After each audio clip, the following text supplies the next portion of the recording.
At the pharmacy counter inside CVS, I paid $42 for an elderly stranger's heart medication because his card was declined. The rain was hammering against the automatic doors, creating a gray blur of the Seattle parking lot outside. I did not know this man. He looked like a ghost wrapped in a trench coat that had seen better decades. His name, I later learned, was Sullivan. As I turned to leave, he did not say thank you. Instead, he reached out with a hand that felt like cold iron and gripped my forearm. His fingernails dug into my skin through my jacket. He pulled me close, smelling of wet wool and stale tobacco. He whispered 3 words that stopped my heart. "After your son leaves, do not rake the garden." I stared at him confused. I tried to pull away, but his eyes were locked onto mine wide with a terrifying urgency. "Do not rake the pile of leaves under the old oak tree," he hissed. Then he let go and vanished into the storm. I stood there clutching my own prescription, wondering if he was senile. But I am a structural engineer. I know that even the most unstable structures have a foundation. I went home. I listened. The next morning, the rain had stopped. The sky was a bruised purple. I looked out my kitchen window.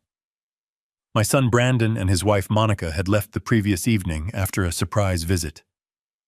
In the center of the backyard, under the sprawling branches of the centenary oak, sat a massive, perfect mound of autumn leaves. It looked innocent. It looked like a chore waiting to be done. My rake was leaning against the porch railing. My hands itched to grab it to clean up my property as I had done for 40 years. But Sullivan's voice echoed in my head. "Do not rake." I walked out to the patio. Instead of the rake, I picked up a decorative river stone the size of a bowling ball, which I used to prop open the garden gate. I walked toward the leaf pile. I stood 10 feet away. I heaved the heavy stone into the center of the mound. I expected a soft thud. I expected the stone to rest on top of the packed earth. There was no thud. There was a cracking sound like dry bones snapping. The entire pile of leaves collapsed inward. The ground simply vanished. The stone did not hit bottom for a full 2 seconds. I walked to the edge, my heart hammering against my ribs like a trapped bird. I peered down. The old dry well, which I had capped with 6 inches of reinforced concrete 20 years ago, was open. The concrete cap was gone. In its place, someone had laid a thin sheet of cardboard barely enough to hold the weight of dry leaves. And down in the darkness, 20 feet below, I saw the glint of sharpened steel rebar pointing upward. If I had stepped onto that pile to rake, I would have fallen. I would have been impaled. This was not a garden chore.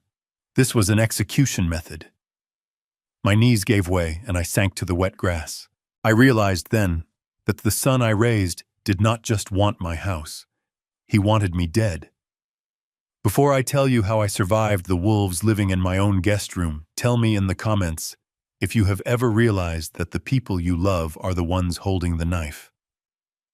It started 8 weeks before the incident at the well. Silence is a heavy thing, but I had grown used to it. My wife passed away 5 years ago, and my son Brandon had not stepped foot in this house for 3 years. No calls on Christmas. No card on my birthday. Just a void where family used to be. Then on a Tuesday, the phone rang. It was Brandon. His voice was bright, too bright, like a salesman trying to pitch a timeshare. He said he missed me. He said he and Monica wanted to come over for dinner. I am a logical man. I know that people do not change overnight without a catalyst. But I am also a father. The structural integrity of my logic had a weakness, and that weakness was the hope that my son had finally grown up. I said yes. They arrived in a leased BMW that cost more than my first house. Monica wore a dress that looked out of place in my dusty hallway, and Brandon wore a suit that was too tight across the shoulders. They brought lasagna from an expensive Italian deli and a bottle of wine. We sat at the mahogany dining table that my grandfather built. The conversation was like a bad play. They asked about my health. They asked about the roof. They asked about the plumbing. They did not ask about me. They were inspecting the asset. Monica smiled, but her eyes never crinkled at the corners. She touched my hand and said, "Wallace, this place is so big for one person. It must be exhausting to maintain. Have you ever thought about downsizing?" I cut a piece of lasagna and said, "I built the foundation of this house with my own hands, Monica. It will stand longer than I will." The visits became frequent. Every Sunday, then twice a week. They started bringing brochures for a place called Silver Horizon. It was a luxury assisted living facility. Monica left them on the coffee table, on the kitchen counter, even in the bathroom. "Look at the golf course, Wallace," she would say. "Look at the medical staff. You would never have to worry about a leaking pipe again." I told them I was fine. I told them I had my pension, my garden, and my solitude. But they were relentless. It was an erosion campaign. They were water and I was the rock. They were trying to wear me down. I started to notice things, small things. My bank statements on my desk had been moved. The spare key in the hallway drawer was turned the wrong way. I installed a small camera in the study, hidden inside a hollowed-out book on structural engineering. I felt paranoid. I felt like a traitor to my own blood. But a good engineer always verifies the load-bearing capacity before trusting the bridge. Then came the letter. It was a mistake by the postman, or perhaps divine intervention. It was a final notice for a personal loan of $50,000. But the name on the loan was not Brandon King. It was Wallace King. My name. I sat in my study holding the paper, my hands trembling with a cold rage. I had no debt. I owned this house outright. I owned my car. I had never borrowed a dime I could not pay back within the month. I looked at the signature at the bottom. It was a good forgery, but it lacked the sharp downstroke on the K that I had used since drafting blueprints in the 70s. They had used my identity. They had leveraged my credit. And they were defaulting. I waited for them that evening. When they walked in carrying bags of groceries like they lived here, I did not offer them a drink. I placed the letter on the center of the coffee table. The silence that followed was heavy enough to crush the furniture. Brandon picked it up. His face went pale, draining of color until he looked like wet dough. Monica did not flinch. She just crossed her arms and looked at me with a terrifying calmness. "Dad," Brandon stammered, "I can explain. It was just a bridge loan, an investment, crypto. It's going to bounce back. I just needed a little leverage." I stood up. I am 6'2". I may be 68, but I am not frail. I looked at my son and said, "You committed fraud. You stole my name. You put a lien on my credit." Brandon dropped to his knees. Literally dropped. He started crying, great heaving sobs that sounded practiced. "Dad, please. They'll kill me. I owe people. Bad people. I just need you to sign off on a home equity line of credit. Just $200,000. The house is worth $3 million. You won't even feel it." I looked at Monica. She wasn't crying. She was calculating. She stepped forward and said, "Wallace, be reasonable. You are sitting on a gold mine, and your son is drowning. What kind of father values a pile of wood and brick over his own flesh and blood? Sign the papers. We sell the house, pay the debt, and you move to Silver Horizon. It is the best solution for everyone." I looked them both in the eye. "No," I said. "I will not sign. I will not sell. And tomorrow I am calling my lawyer to report this fraud. You have 24 hours to fix this, Brandon. Or you go to prison." That was the moment the temperature in the room dropped 10 degrees. Brandon stopped crying instantly. He stood up and dusted off his knees. He looked at Monica. They exchanged a look that lasted less than a second, but it communicated volumes. It was a look of agreement, a change of strategy. Monica turned to me and her smile returned. It was a plastic dead thing. "You are right, Wallace," she said. "We are so stressed. We are not thinking clearly. Please don't call the lawyer yet. Give us a few days to sort it out. Let us make it up to you. Let us help you around the house this weekend. We can at least do the heavy lifting for you." I wanted to believe them. God help me, I wanted to believe that the threat of prison had scared them straight. I nodded. I told them to leave. That night, I locked my bedroom door for the first time in 40 years. 3 days later was the day of the pharmacy, the day of the rain. Brandon and Monica arrived early. They were dressed in work clothes. Brandon was overly energetic, almost manic. He said, "Dad, the storm blew leaves all over the yard. It's a mess. You stay inside. It's damp and cold. I'll take care of everything." Monica insisted on making me tea. She stood in the kitchen, blocking my view of the backyard window. She kept talking, filling the air with noise about recipes and weather, anything to keep my attention focused on her. I felt a headache coming on. My blood pressure was spiking. I told her I needed to go to the pharmacy to get my refill. Monica's eyes widened. She said, "Brandon can go. You stay here." I insisted. I needed the air. I needed to get away from them. I grabbed my keys. As I walked to the garage, I saw Brandon in the backyard. He was near the old oak tree. He wasn't raking. He was kneeling. He was moving something heavy. When he saw me, he jumped up, startled. He waved a jerky, nervous motion. "Just clearing the area. Dad, go get your meds." I drove to the pharmacy. That was where I met Sullivan. That was where the universe gave me a second chance. When Sullivan gripped my arm, I didn't understand. But as I drove home, the pieces started to click together like a steel frame locking into place. The forged loan, the desperation, the sudden desire to do yard work. The way Monica blocked the window. The way Brandon jumped when I saw him. When I returned from the pharmacy, the yard was immaculate, except for that one massive pile of leaves under the oak. Brandon met me at the door. He was sweating despite the cold. "All done, Dad," he said, panting. "I raked everything into one pile. It's heavy, wet leaves. Don't try to bag it yourself. I'll come back tomorrow and haul it away. But if you want to burn it or move it, just be careful. It's slippery out there." Monica chimed in, smiling. "You know how you are, Wallace. You always like to double-check Brandon's work. But please rest tonight. Your heart needs rest." They left quickly. Too quickly. They declined dinner.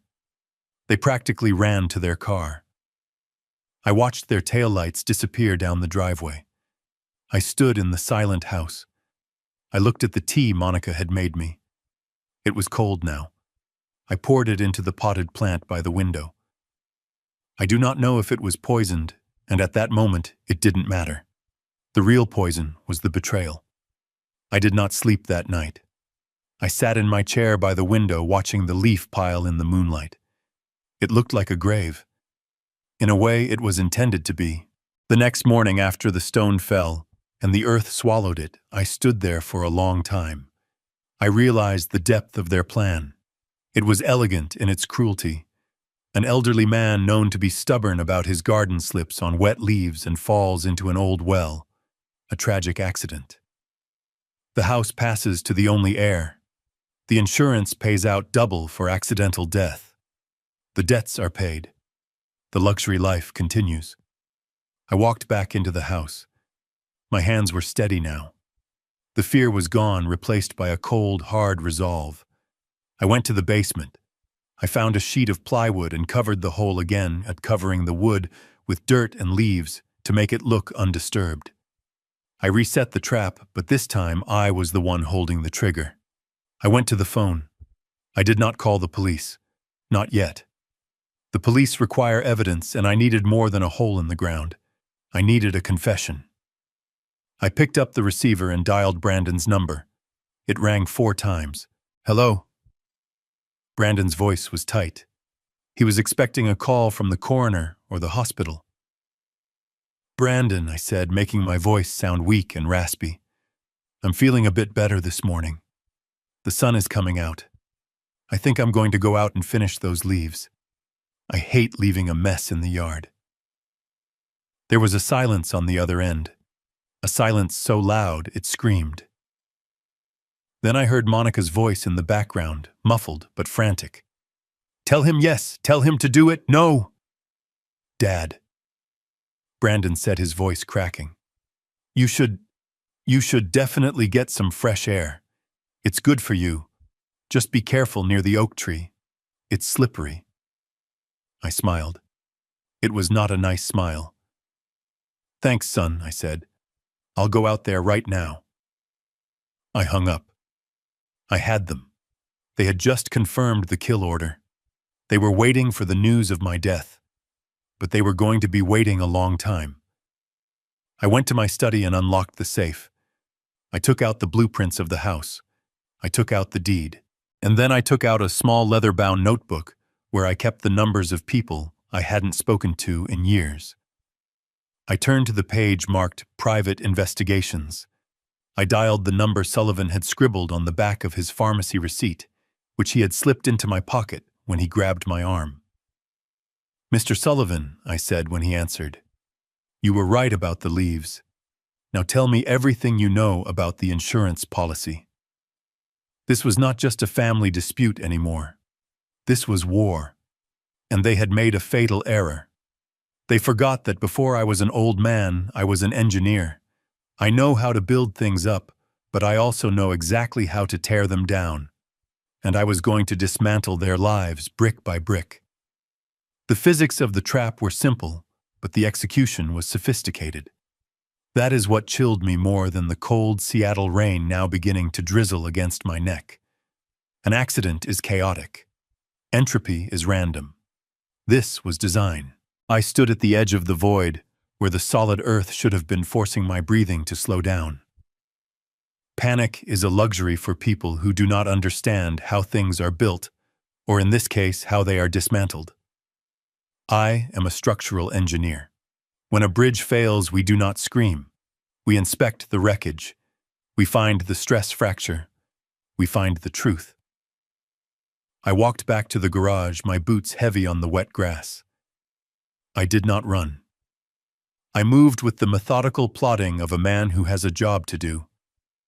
I retrieved my heavy-duty flashlight, the long black maglite I used to keep in my truck for site inspections, and a pair of leather work gloves. I also grabbed a tape measure. It was instinct. You cannot understand the scope of a problem until you measure it. Returning to the oak tree, I approached the hole from the north side where the ground was reinforced by the large roots of the tree itself. The soil here was stable. I lay down on my stomach, spreading my legs wide to distribute my weight, treating the ground like a compromised deck. I clicked on the flashlight and aimed the beam into the throat of the earth. The first thing I analyzed was the cover mechanism. The original cap was a 3-inch slab of reinforced concrete that I had poured myself 20 years ago. It weighed nearly 80 pounds. It was gone. Not broken, not crumbled. Gone. That meant they had lifted it. It would have taken 2 people or one very desperate man with a crowbar. I scanned the perimeter of the hole. There in the mud about 4 feet away, hidden under a pile of uncut ferns, I saw the edge of the concrete slab. They had dragged it aside and camouflaged it. This confirmed premeditation. This wasn't a spur-of-the-moment decision made in a fit of rage. They had come prepared to do heavy lifting. I turned my attention back to the hole. The false cover that had collapsed under my stone was made of double-ply corrugated cardboard. I could see the torn edges hanging like rags around the rim of the well. It wasn't old, rotting cardboard. It was fresh, stiff. I leaned in closer, risking my balance. On one of the flaps, I saw a partial shipping label. It was cut off, but I could make out the logo of a high-end electronics store. They had bought a large appliance recently, maybe a television or a refrigerator, and they had saved the box. Not to recycle, but to murder. They had cut it into a perfect circle measuring the diameter of the well to the inch. They had placed it over the opening, probably reinforcing it, with a few twig supports, just strong enough to hold the leaves, but weak enough to give way under the weight of a human body. It was a classic tiger trap, the kind you read about in war novels. Then I aimed the light down into the darkness. The beam cut through the gloom, illuminating the damp brick walls of the well. It was about 20 feet deep. At the bottom, the stone I had thrown was resting in the mud. But it wasn't just mud down there. My heart stopped for a second, then started beating with a slow, heavy thud against my ribs. Rising out of the mud were 6 steel rods. Rebar. Number 4, rebar half-inch diameter. I know this steel. I have specified it in 1,000 blueprints to reinforce concrete columns. But these weren't structural. They had been cut at sharp 45-degree angles, turning the tips into spears. They were driven into the mud at the bottom of the well, pointing straight up. If I had fallen, the physics are undeniable. A body falling 20 feet accelerates to a velocity that would turn those steel rods into hypodermic needles. They would not have just broken my legs. They would have pierced my torso. It would have been a slow death, pinned there in the dark, bleeding out while my son and his wife sat inside my house drinking my wine, waiting for the old man to stop screaming. I studied the rebar. The cut ends were bright and shiny. No rust. That meant they were cut recently, probably yesterday. They had brought bolt cutters or an angle grinder. I closed my eyes for a moment, visualizing Brandon, my son who used to faint at the sight of blood when he scraped his knee. I pictured him standing in a hardware store, selecting the steel lengths, calculating how many he would need to ensure I didn't survive the fall. Did he pay cash? Did he look the cashier in the eye? Or did Monica buy them? The logistics of it made me nauseous. This was a construction project. The objective was my death. I pulled myself up from the mud. My hands were shaking not from cold, but from a rage so pure it felt like ice water in my veins.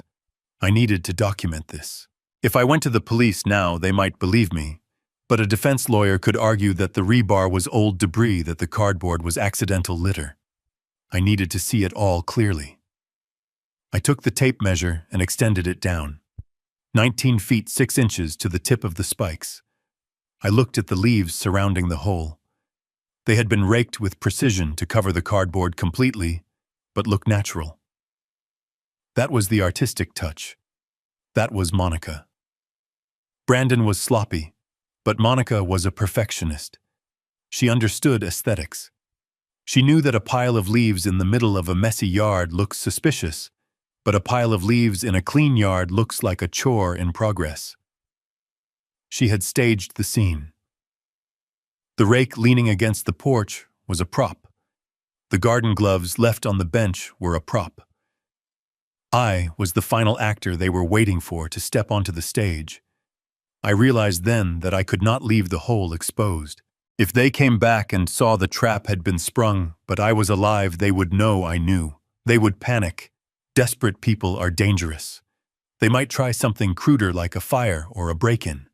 I needed them to think their trap was still waiting for me. I needed them to think I was just lazy or delayed. I went to the shed and found a sheet of half-inch plywood I had left over from repairing the roof. It was dark and weathered, perfect for camouflage. I carried it to the well. I placed it over the hole, covering the jagged cardboard and the deadly spikes below. It was solid. It would hold my weight. Then I began the meticulous work of recreating their lie. I gathered the wet leaves. I piled them back onto the plywood. I sculpted the mound until it looked exactly as it had 10 minutes ago. I worked for an hour, sweating in the cold mist. I was rebuilding the weapon they had designed to kill me. When I finished, I stepped back. It looked innocent, just a pile of autumn leaves under an old oak tree. A perfect picture of suburban peace. But underneath, the intent remained. I stripped off my muddy gloves and looked at my hands. They were the hands of a builder, a creator. Today, they had become the hands of a deceiver. I walked back to the house, wiping my boots carefully on the mat. I entered the kitchen, which was warm and smelled faintly of the lemon cleaner Monica had used yesterday to scrub away her fingerprints. I sat at the kitchen table and took out my notebook.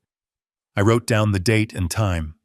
I wrote down the dimensions of the hole, the brand of the cardboard, the number of spikes. I drew a diagram. The engineer in me found comfort in the data. The father in me was dying a slow death. I looked at the phone on the wall. I needed to make the call to Brandon. I needed to sound frail. I needed to sound like the victim they wanted me to be. But before that, I poured myself a glass of water. My hand gripped the glass so hard, I thought it might shatter. I drank it in one gulp. Then I picked up the receiver. The dial tone hummed in my ear, a monotonous flatline. I was about to initiate a demolition sequence, and my son was the condemned structure. I dialed the number. The receiver felt heavy in my hand, a relic of a time when communication had weight and courted permanence. I listened to the dial tone, a monotonous hum that seemed to vibrate through the bones of my wrist. I was about to perform the most difficult acting role of my life. I was not playing King Lear or Hamlet. I was playing the role of the oblivious, frail old man who was still useful only as a victim. I took a breath, holding it in my lungs until they burned, trying to force my heart rate down. If my voice shook, it had to sound like weakness, not rage. The phone rang once, twice. On the third ring, the line clicked open. "Hello?" Brandon's voice was sharp, breathless.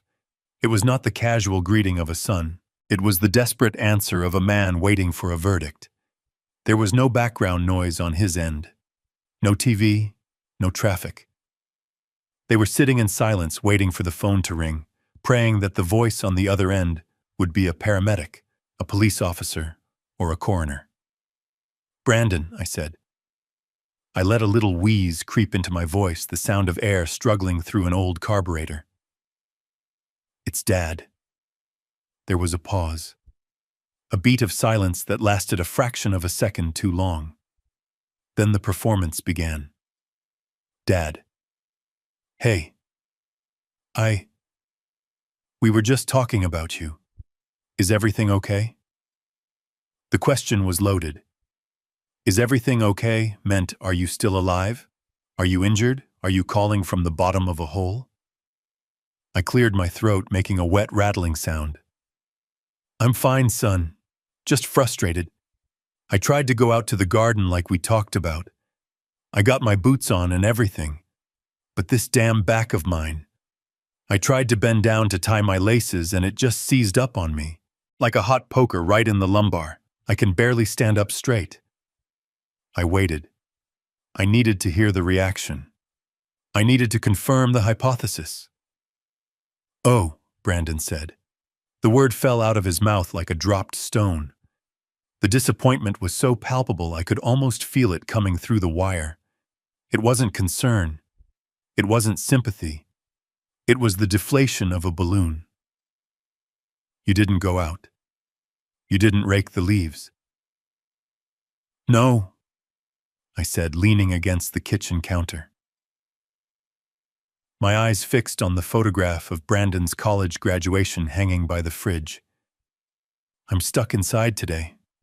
I'm sitting here with a heating pad.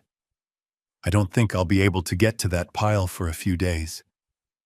Maybe next week. I said it deliberately. To a desperate debtor, a week is an eternity. A week is 7 days of interest, 7 days of threats from loan sharks, 7 days of terror. Then I heard it. It was faint, but my hearing has always been sharp-tuned by years of listening for stress fractures in concrete and the groan of settling timber. It was Monica. She must have been pressing her ear against the other side of the phone. "For God's sake," she hissed. It was a whisper, violent and jagged. "He's useless. Even when he's trying to be helpful, he's useless." Brandon must have covered the mouthpiece because there was a muffled fumbling sound, a rustle of fabric, and a hushed, urgent exchange. I could not make out the words, but the tone was unmistakable. It was the sound of two conspirators realizing their timeline had just been shattered. It was the sound of panic. Dad Brandon came back on the line. His voice was higher now, strained. Listen, you really need to get those leaves cleaned up. The forecast says more rain is coming. If that pile sits there, it's going to rot. It's going to kill the grass under the oak tree.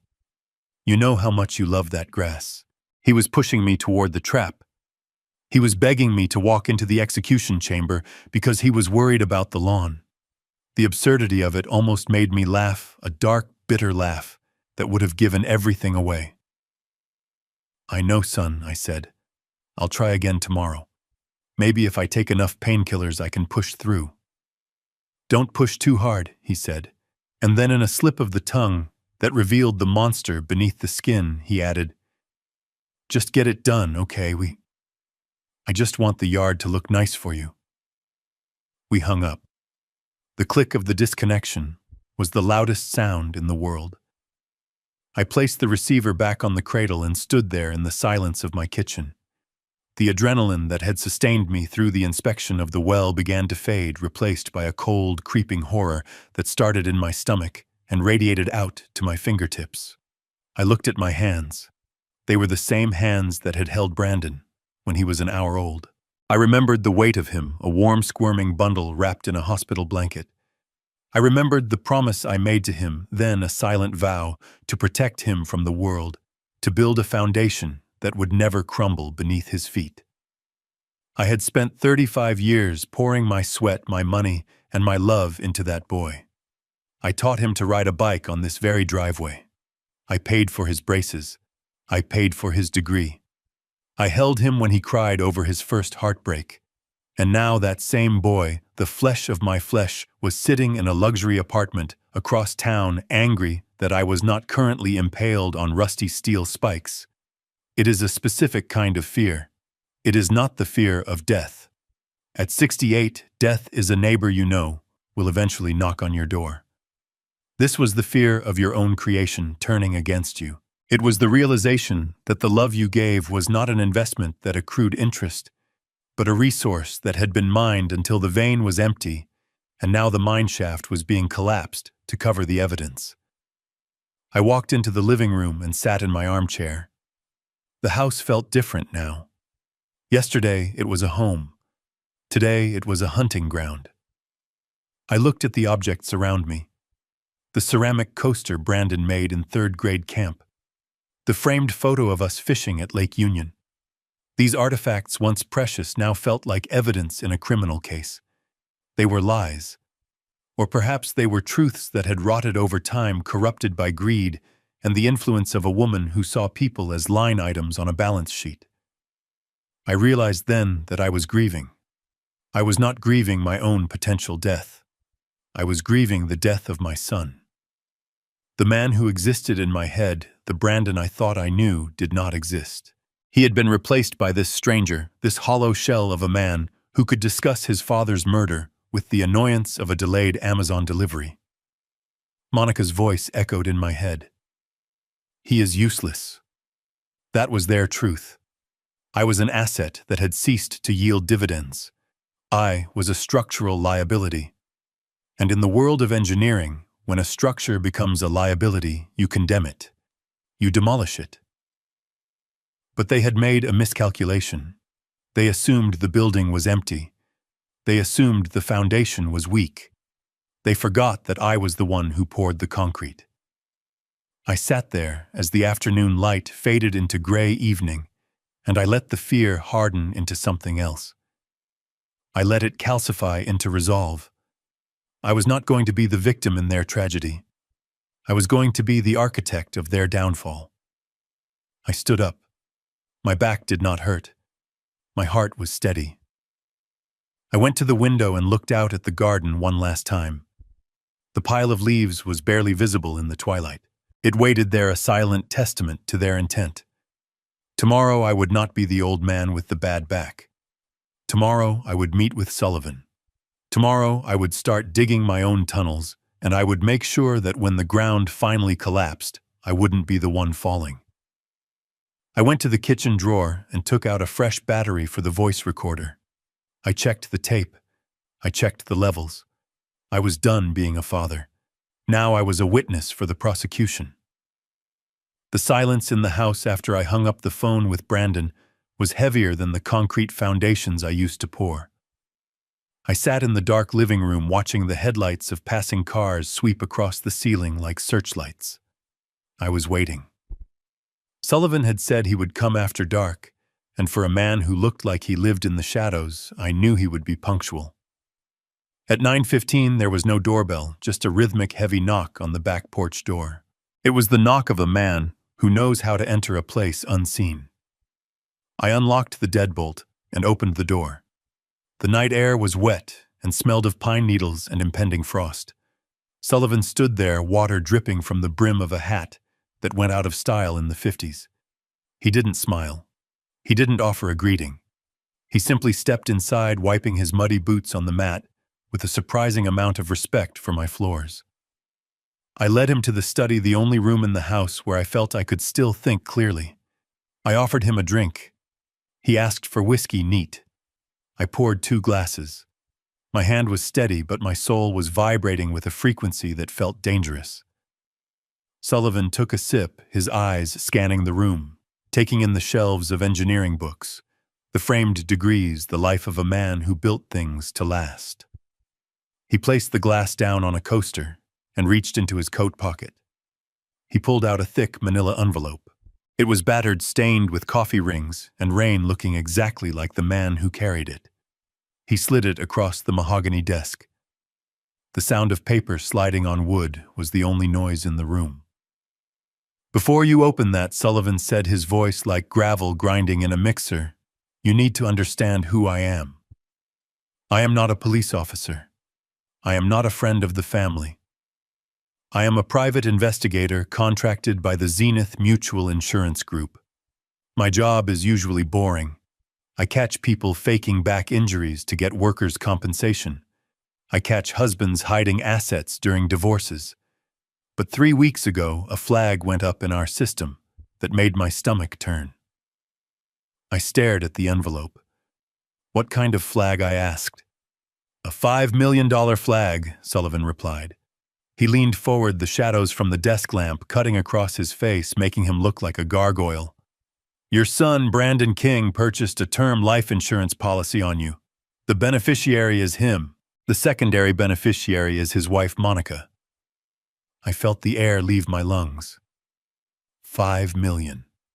That was the price tag they had put on my head. But why, I asked, forcing the logic to override the pain. "I have assets. The house is worth 3. My savings are substantial." "Why insurance?" "Because assets take time to liquidate." Sullivan explained, his voice devoid of pity. "Probate court takes months. Selling a house takes inspections, negotiations, closings. Your son is in debt to people who do not have patience. They do not want a house. They want cash, and they want it yesterday. But here is the kicker, Mr. King. Here is why I am sitting in your study drinking your whiskey instead of watching baseball. The policy has a double indemnity clause." I knew what that meant, but I needed to hear him say it. "If you die of natural causes, a heart attack or a stroke, the policy pays out $2 million, Sullivan said. But if you die of an accidental death, a fall, a fire, a drowning, it pays out double. $5 million, tax-free. Immediate payout pending a coroner's report ruling it an accident." The room seemed to spin. The well, the leaves, the rebar. It wasn't just murder. It was a business transaction optimized for maximum return on investment. They didn't just want me dead. They needed me to die violently. They needed my body to be broken so their bank account could be whole. The cruelty of it was mathematical. I opened the envelope. My fingers felt numb. Inside were photographs.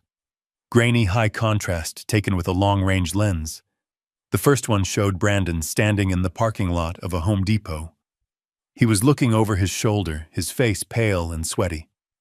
He looked like a child trying to steal candy, except the stakes were lethal. In his hands he carried a bundle of steel rods. Rebar. I recognized the gauge immediately. The next photo showed him loading bags of quick-set concrete into the trunk of his BMW. The third photo was the one that broke me. It was taken through the window of a coffee shop. Brandon was sitting across from Monica. She was holding his hand, smiling. But on the table between them was a piece of paper. Sullivan tapped the photo with a yellow-stained fingernail. "I zoomed in on that with digital enhancement," Sullivan said. "That is the policy application. See the date? That was the day after you refused to co-sign his loan. She is not comforting him, Wallace. She is coaching him. She is explaining that you are worth more as a corpse than a father." I looked at the image of my daughter-in-law. Her face was beautiful, serene, and utterly demonic.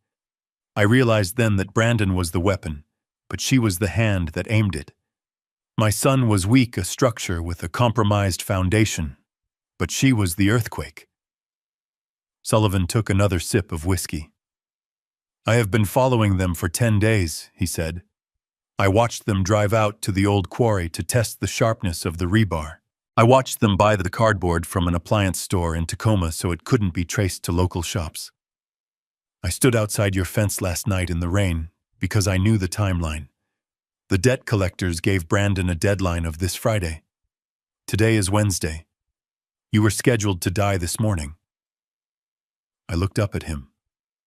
"Why didn't you go to the police?" Sullivan sighed, a long, weary sound. "Because intent is hard to prove in court. If I went to the police yesterday, Brandon would say he was buying rebar for a home improvement project. He would say the insurance policy was just prudent planning for an aging father. A good lawyer would get him off with a slap on the wrist. He would walk free. And you would still be in danger. They would just try again, smarter next time. Maybe a gas leak.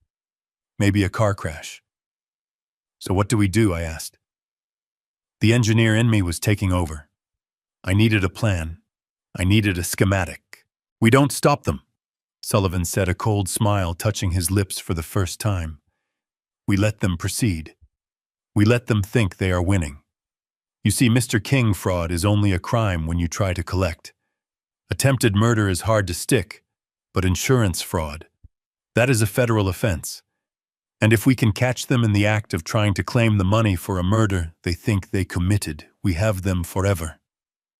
He reached into the envelope again and pulled out a small black device. It looked like a pager. "This is a GPS tracker and a high-gain listening device," he said. "I need you to plant this, not in their car. They sweep the car. I need you to plant it somewhere they will never look, somewhere that will be in the room with them when they confess to each other." I nodded. I knew exactly where to put it. Monica carried a vintage leather handbag everywhere she went. It had a loose lining in the bottom. I had fixed the strap for her once years ago when I still thought she was a daughter. Sullivan leaned in closer. "Here's the plan. You're going to play sick for 2 more days. You are going to make them desperate.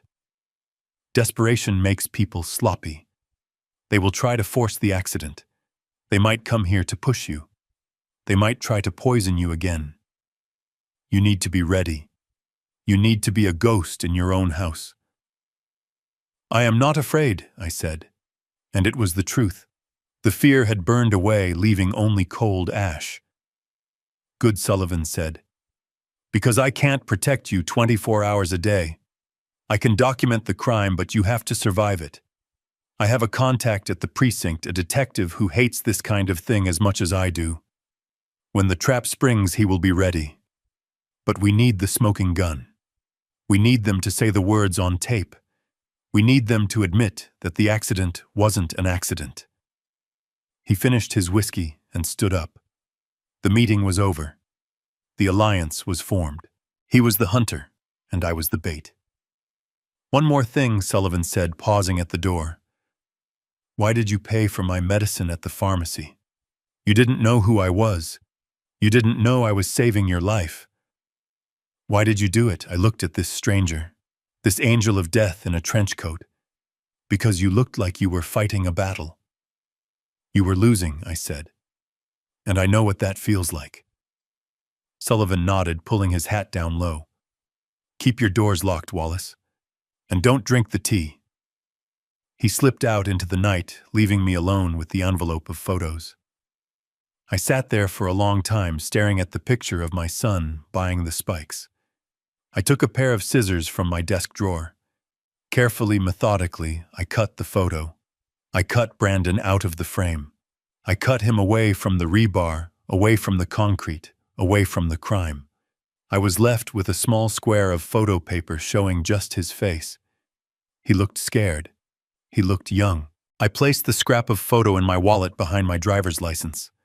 It was a reminder, not of the son I had, but of the son I had lost.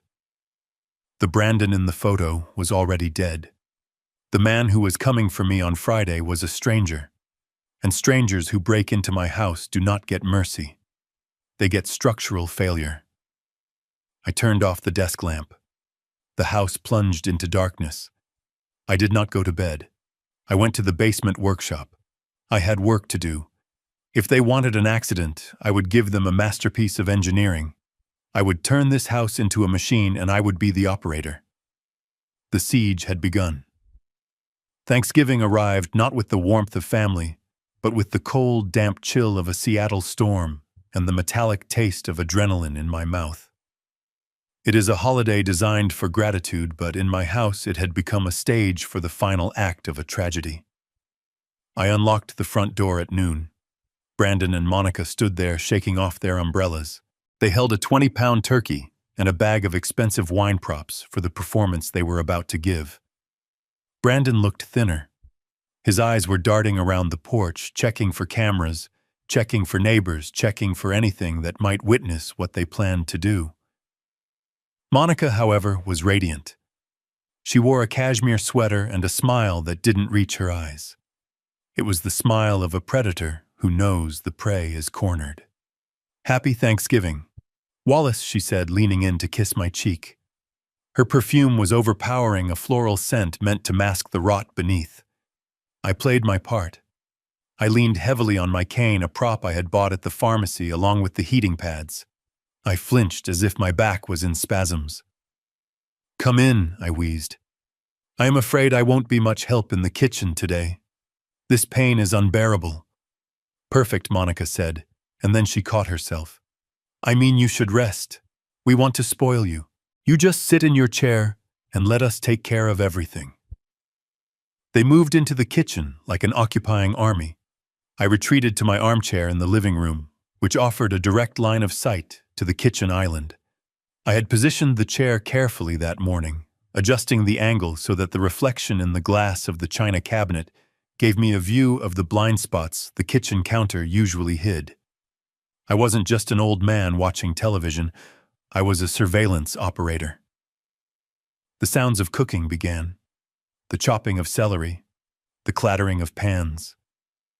Domestic sounds that should have been comforting, but now sounded like the sharpening of knives.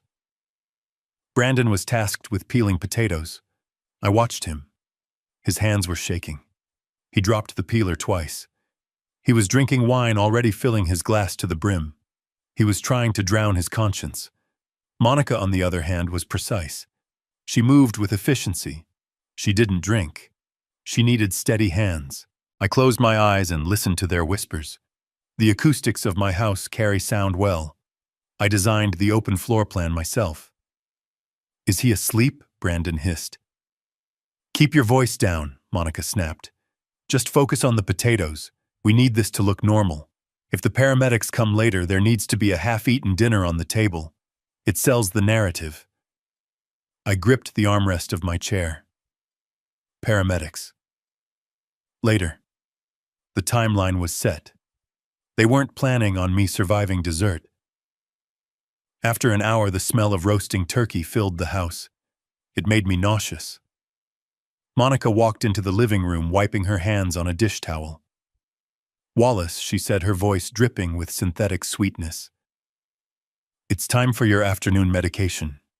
You don't want to miss a dose with all this excitement." I looked at the clock. It was 2 p.m. She was right. It was time for my heart medication, a beta blocker that kept my rhythm steady. If I missed it, I would get dizzy. If I took the wrong thing, well, that was the plan. I'm out of water here, I said, lifting my empty glass. I'll get it, she said. I'll bring your pill organizer too. She went back to the kitchen. I shifted my gaze to the china cabinet. The glass was dark, reflecting the kitchen behind me. I saw Monica go to the counter where I kept my weekly pill sorter. It was a plastic box with days of the week marked in bold letters. Thursday was full. She stood with her back to the living room, blocking my direct view. She thought she was hidden, but in the reflection, I saw her reach into her pocket. She pulled out a small white bottle. It wasn't my prescription. It was something she had brought. She opened my pill sorter. Her fingers moved with the dexterity of a magician. She plucked out the small blue pill, my beta blocker. She dropped it into her pocket. Then she shook 2 pills from her own bottle into the Thursday slot. They were blue. They were small. To the naked eye, they looked identical. But I knew what they were. Sullivan had warned me. Ephedrine. High-dose stimulant. If a man with a heart condition takes those, his heart rate spikes. The rhythm becomes chaotic. It mimics a massive heart attack. She snapped the lid of the pill sorter shut. She put the water glass on the tray. Then she paused. She took a deep breath, composing her face, resetting the mask. She turned around and walked back toward me. "Here we go," she said, placing the tray on the side table. "Dr. Wallace's orders." I looked at the pill sorter. I looked at the deadly little blue spheres sitting in the Thursday compartment. They were death in tablet form.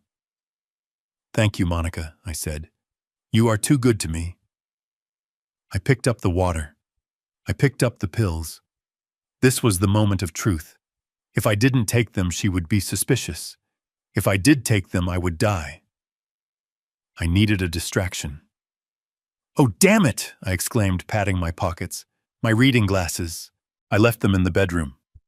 I can't read the label on this new bottle the doctor gave me." "Brandon, can you grab them?" Brandon looked up from the sink, startled. Sure. Where are they?" "On the nightstand," I said. Brandon wiped his hands and headed for the stairs. Monica watched him go, annoyed by the delay. Her eyes were fixed on my hand holding the pills. She was hungry for the swallow. As soon as Brandon turned the corner and his footsteps thundered on the stairs, I coughed. A loud hacking cough that forced me to cover my mouth with a napkin. In that split second, hidden behind the white linen, I spat the pills into the napkin and palmed 2 harmless mints I had kept in my pocket all morning. I had shaped them to look like pills. It was a trick I learned from my grandfather, who used to pretend to eat vegetables to make us laugh. I lowered the napkin, keeping the poison balled up inside it. I popped the mints into my mouth and chased them with a long gulp of water. I swallowed. Monica released a breath she didn't know she was holding. Her shoulders dropped an inch. She smiled. A genuine smile this time. It was the smile of a woman who just inherited $3 million. "Good," she said. "Now we can eat." Brandon came back down with the glasses. I put them on. We moved to the dining table. The turkey sat in the center, golden and glistening. It looked like a Norman Rockwell painting if Rockwell painted crime scenes. "Shall we say grace?" Monica asked. I nodded. I bowed my head. They bowed theirs. "I am thankful," Monica began, "for family, for second chances, and for the legacy that Wallace has built for us. We promise to take care of it." I opened my eyes. I looked at the top of her head. "You have no idea," I thought. "Amen," Brandon mumbled. We began to eat. The food tasted like ash. Every click of the silverware on the china sounded like a gunshot. I chewed slowly, watching them. I was waiting for the pills to kick in. Or rather, I was waiting for them to start wondering why the pills hadn't kicked in yet. Ephedrine takes about 20 minutes to absorb. 20 minutes. I checked my watch. "So Dad," Brandon said, cutting his meat with too much force. "Have you thought any more about Silver Horizon? Monica says they have a vacancy opening up next week. It would be good timing." "I'm considering it," I said, "especially with my health. I've been feeling strange lately. Monica's head snapped up. Strange how, just palpitations, I lied, a fluttering in my chest. Even now. I saw them exchange a look. It was happening. They thought the poison was working. Maybe it's just indigestion, Monica said, leaning forward. Or maybe it's the excitement. You should eat. Keep your strength up. I ate a few more bites. Then I dropped my fork. It clattered loudly onto the plate. I brought my hand to my chest. I let out a groan. Dad Brandon stood up his chair, scraping back. My chest, I gasped. It feels tight. This was the test. A loving son would run for the phone. A loving son would scream for help. Brandon just stood there. He looked at Monica. Monica didn't move. She sat perfectly still, holding her wineglass. Her eyes were cold, calculating timing the event. Sit down, Brandon, she said calmly. He's just having a spell. Give him a minute. You don't want to overreact. But he looks bad, Brandon whispered. He's fine, she said. Just let it pass. I slumped in my chair, letting my breathing become ragged. I watched my son. I begged him with my eyes to be a man, to be a human being. I saw the conflict in his face. I saw the fear. But mostly, I saw the greed. He sat back down. He picked up his wineglass. He looked away. That was the moment my heart actually broke. Not from poison, but from the crushing weight of the truth. My son was gone. The man sitting across from me was just an accomplice. I let the silence stretch for a full minute. I let them believe I was dying. I let them savor their victory. And then I sat up straight. I took a deep breath. I picked up my fork. Actually, I said, my voice strong and clear. It passed. It must have been just gas. This turkey is a little dry, Monica. The color drained from Monica's face so fast, it was like a shade being pulled down. She stared at me. She stared at my chest, expecting to see a heart exploding. Instead, she saw me cutting a piece of meat. You're okay, she stammered. Never better, I said. In fact, I feel energized. I took a bite of turkey. I chewed. I swallowed. I smiled at her. The rest of the meal was conducted in a silence so profound, it felt like we were underwater. Monica didn't eat. She just watched me, confusion warring with panic in her eyes. She couldn't understand. She had seen me take the pills. The math wasn't working. The structure wasn't collapsing. I finished my meal. I wiped my mouth. That was delicious, I said. Now, if you'll excuse me, I'm going to go to the garage. I need to check the air pressure in the tires. I want to be ready for next week. I stood up and walked out. I didn't go to the garage. I went to the car Brandon had parked in the driveway. I had the spare key. I unlocked it silently. I reached under the driver's seat and planted the small black box Sullivan had given me. The recorder. I locked the car. I went back inside. They were already packing up. They wanted to leave. They needed to regroup. They needed to scream at each other in the safety of their vehicle. I stood on the porch and waved goodbye. Drive safe, I called out. I watched them pull away. I watched the car disappear around the bend. And I knew that in about 5 minutes, that little black box was going to record the evidence that would put them behind bars for 20 years. I went back inside. I took the napkin from my pocket. I unfolded it. The 2 blue pills sat there, innocent and deadly. I walked to the toilet and flushed them away. Happy Thanksgiving. I whispered to the empty house. Then I went to the kitchen and threw the rest of the turkey in the trash. I had lost my appetite. The reflection in the glass of the mahogany china cabinet was dark and distorted. but it was clear enough to serve as a witness to the crime. I sat in my armchair, feigning exhaustion, my head resting back against the cushion, my eyes narrowed to slits. From this angle, the kitchen island was a stage and Monica was the lead actress in a play about patricide. She stood with her back to me, believing that her body blocked my line of sight.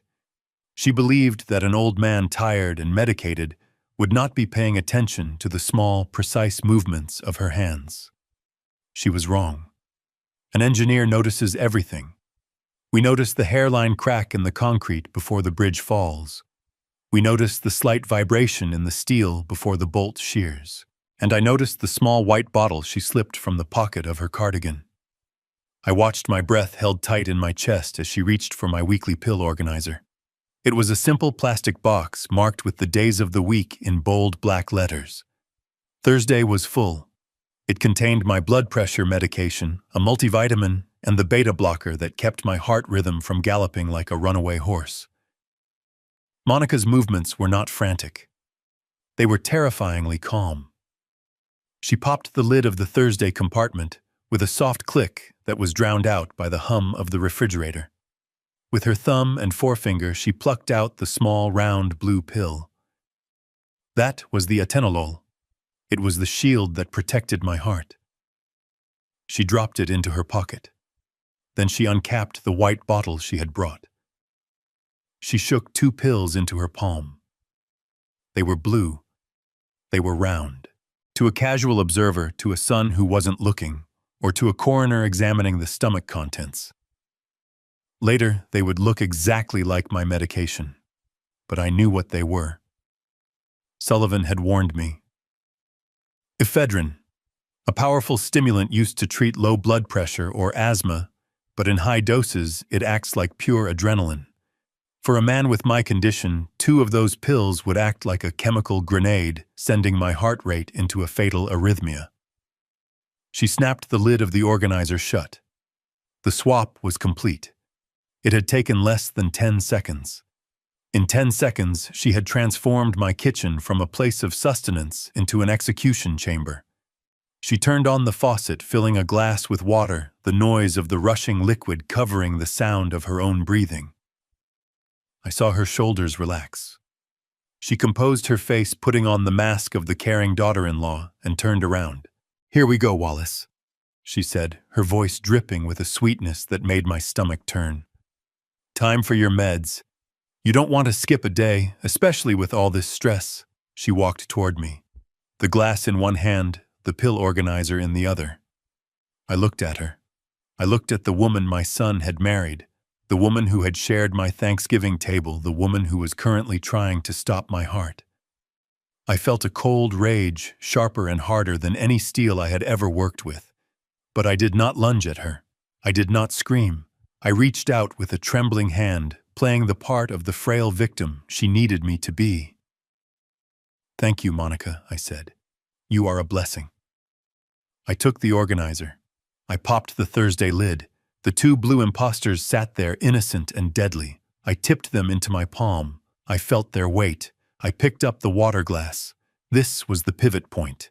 If I hesitated, she would know. If I took them, I would die. I raised the glass to my lips, tossing the pills into my mouth in one fluid motion. But I did not swallow. I held them under my tongue, the bitter coating starting to dissolve against the sensitive skin of my mouth. I took a large gulp of water, letting it wash over the pills without dislodging them, and swallowed the liquid audibly. "Ah," I said, wiping my mouth with the back of my hand. That went down the wrong pipe. I started to cough. It was a wet, hacking cough that shook my entire frame. I grabbed the linen napkin from the side table, burying my face in it, doubling over as if struggling for air. In the sanctuary of that napkin, hidden from their prying eyes, I spat the 2 pills out. My hand moved with the speed of a magician, folding the napkin over the pills, balling it up tight, and shoving it deep into the pocket of my cardigan. In the same motion, I retrieved 2 Tic Tac mints I had prepared earlier, worn down to look like tablets. I popped them into my mouth and swallowed them for real. I sat back, gasping for air, my face flushed from the exertion of the performance. "Are you okay, Dad?" Brandon asked from the doorway, holding the bottle of wine he had been breathing into for courage. "I'm fine," I wheezed. "Just old lungs." Monica was watching me closely. Her eyes were searching my face, looking for the sign that the mechanism had been engaged. She smiled a tight, predatory thing. "Good," she said. "Now let's eat." We moved to the dining table. The next 20 minutes were an exercise in psychological torture. I ate the turkey. I drank the water. I made small talk about the weather and the neighbors. But all the while I was counting down. Ephedrine takes about 20 to 30 minutes to kick in. I needed to wait exactly that long. I needed the timing to be perfect. I watched Brandon. He was drinking heavily. He wouldn't look me in the eye. He kept staring at his plate, pushing the mashed potatoes around like mortar. He knew. Maybe he didn't know the exact chemistry, but he knew that today was the day. He knew that the inheritance was coming. I wondered, looking at his bowed head, if he felt any guilt. Or was the debt so heavy, the fear of the loan sharks so great, that my death felt like a relief 20 minutes past? I checked my watch. It was time. I dropped my fork. It hit the china plate with a loud clatter that silenced the room. I brought my hand to my chest, gripping the fabric of my shirt over my heart. I let out a low, guttural groan. Wallace, Monica asked, her voice feigning concern, but her eyes lighting up with anticipation. I don't feel right," I gasped. "My heart. It's racing." I squeezed my eyes shut, grimacing. I slumped forward, my chest hitting the edge of the table. I knocked over my water glass. The cold liquid spilled across the tablecloth, soaking into the fabric, dripping onto the floor. Dad Brandon stood up his chair, scraping violently against the hardwood. "Dad." I looked up at him. I made sure my eyes were wide, filled with panic. "Help me," I whispered. "Brandon, help." This was it. This was the test. A stranger would call 911. A neighbor would call 911. A son should be tearing the phone off the wall to save his father. Brandon took a step toward me. His hand went into his pocket, reaching for his cell phone. I saw the screen light up. I saw his thumb hovering over the keypad. But then a hand clamped onto his wrist. It was Monica. "Wait," she said. Her voice was calm, ice cold. "Don't crowd him, Brandon. Let him breathe. He's having a heart attack, Mon." Brandon yelled, panic rising in his voice. "We need to call—" "No," Monica said. She didn't shout. She just squeezed his wrist harder, digging her nails in. "Look at him. It's just a spell. Remember what the doctor said about panic attacks? If you call the ambulance now, they'll just sedate him. Just wait. Give it a minute." Brandon looked at me. I was gasping, clutching my chest, sliding out of my chair onto the floor. I lay on the rug, looking up at them. From this angle, they looked like giants. They looked like gods deciding the fate of a mortal. "Brandon," I choked out. "Please, call." My son looked at his phone. Then he looked at his wife. Monica stared back at him, her eyes hard and unyielding. She was silently reminding him of the debt. She was reminding him of the $5 million. She was telling him that this was the only way out. 1 second passed, 2 seconds, 3. The silence in the room was deafening. It was the sound of a moral foundation collapsing. It was the sound of my son choosing money over my life. Brandon slowly lowered the phone. The light on the screen went out. He stepped back. He turned his face away, unable to watch me die. "I'm sorry, Dad," he whispered. Just let go. Cruelty is not always a shout. Sometimes it is a whisper. Sometimes it is inaction. That moment lying on the rug was the most painful moment of my life. The physical pain I was faking was nothing compared to the spiritual evisceration I was enduring. My son had just killed me. In his heart, he had already buried me. I lay there for another minute, letting the horror of it sink in. I let them believe it was over. I watched Monica smirk a triumphant curl of her lips as she watched the life supposedly drained from my eyes. She thought she had won.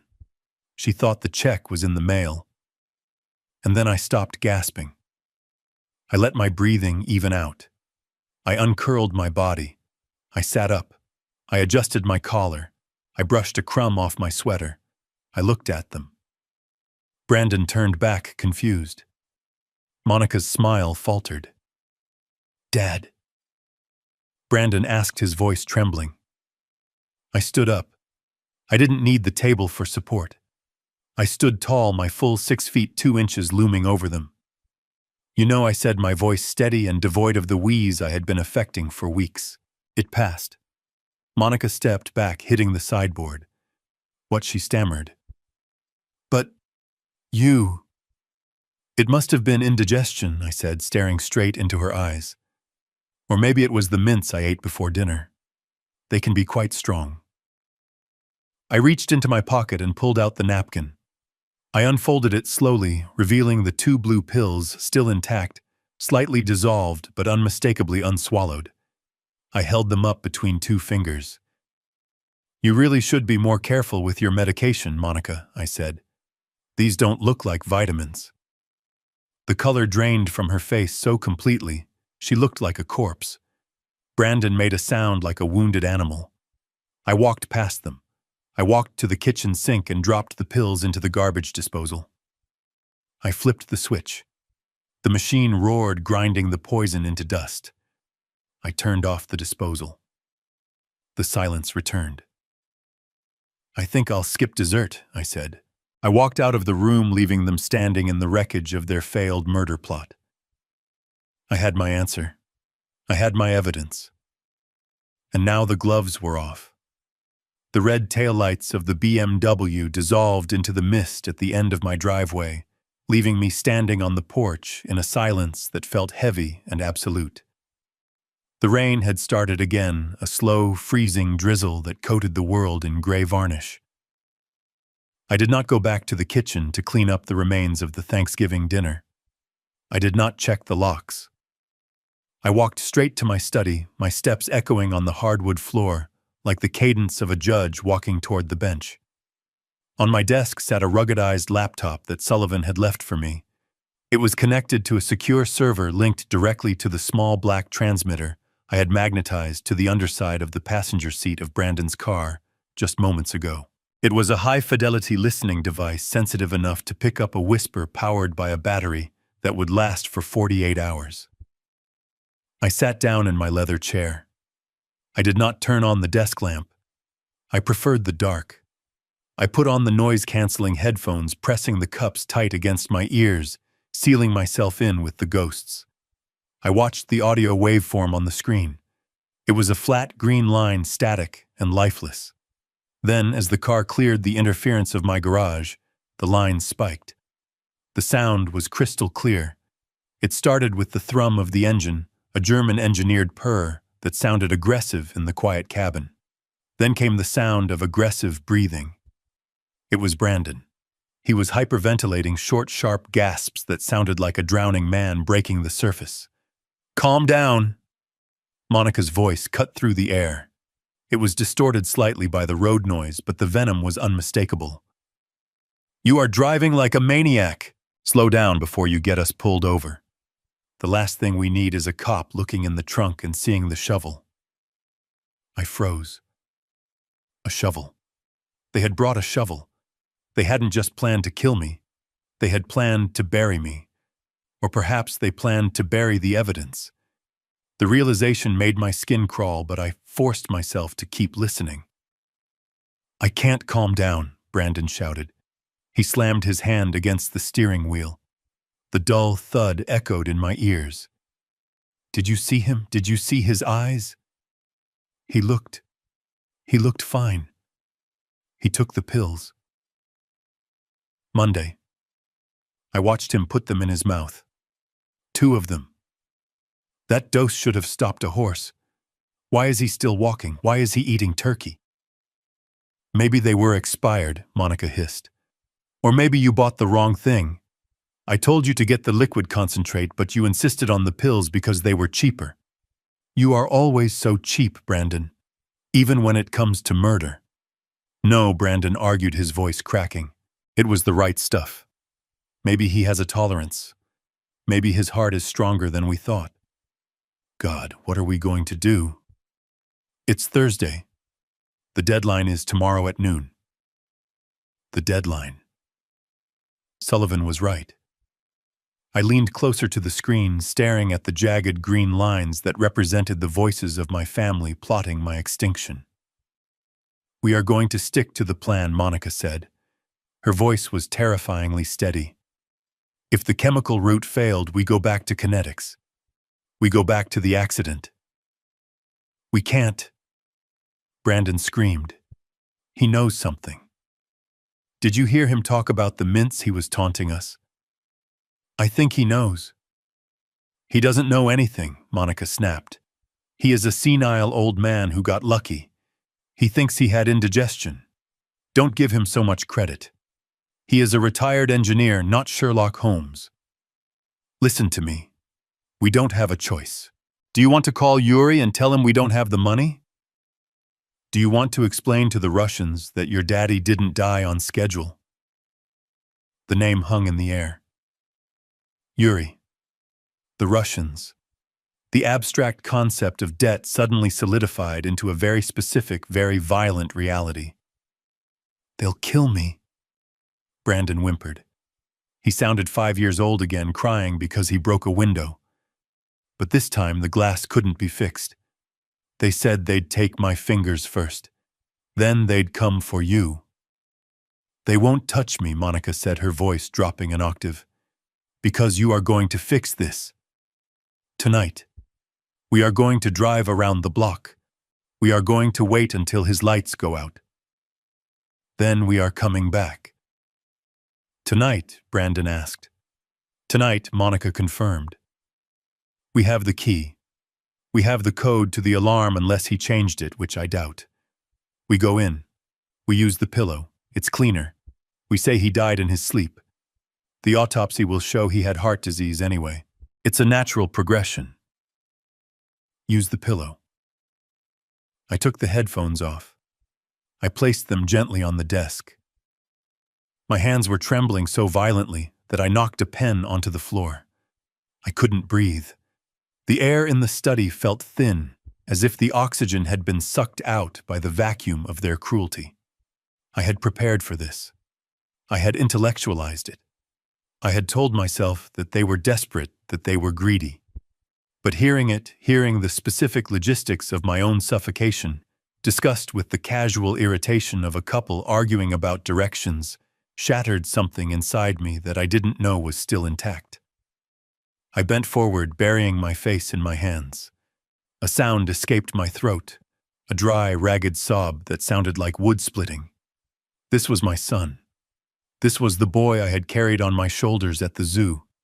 This was the boy whose scrapes I had bandaged. I remembered teaching him to drive in the high school parking lot, his hands gripping the wheel with white knuckles, terrified of hitting a cone. I had told him then, trust the car, Brandon. Trust yourself. Now that same boy was driving a car I had helped him by, plotting to hold a pillow over my face until I stopped struggling. The grief was a physical blow. It felt like a steel beam swinging into my chest. I wept. I wept for the memories that were now polluted. I wept for the love that had been weaponized. I wept for the sheer pathetic waste of a life I had tried so hard to nurture.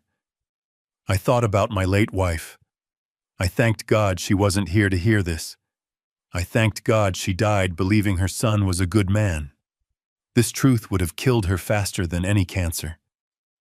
But then, as the tears dripped onto the mahogany desk, something else began to rise. It was the cold, hard logic that had defined my career. In engineering, when a structure fails, you do not mourn the materials. You analyze the failure. You clear the debris, and you rebuild or you condemn. My son was a failed structure. The rot was deep. It wasn't just Monica. She was the stressor, yes, but the structural weakness was in him. He had chosen the easy path. He had chosen greed. He had chosen to save his own skin by flaying mine. He was willing to murder the man who gave him life just to keep his fingers. I wiped my face with my sleeve. I looked at the laptop screen. The recording was still running, capturing the silence of their drive, the turn signal clicking as they circled back. They were coming back. Tonight. The tears stopped. My breathing slowed. The father in me retreated into a dark corner of my mind, curling up to die. The engineer stepped forward. I put the headphones back on. I saved the recording. I made a backup copy and uploaded it to the cloud server Sullivan had set up. This was the ironclad evidence. This was the smoking gun, conspiracy to commit murder, premeditation, the involvement of organized crime. It was all there. I had enough to send them to prison for the rest of their natural lives. But prison was too safe. Prison was a structure provided by the state. They were coming to my house. They were coming to my territory. And they were bringing a shovel. I checked the time. It was 8 p.m. If they were circling back, waiting for the lights to go out, I had about 2 hours. 2 hours to prepare the final inspection.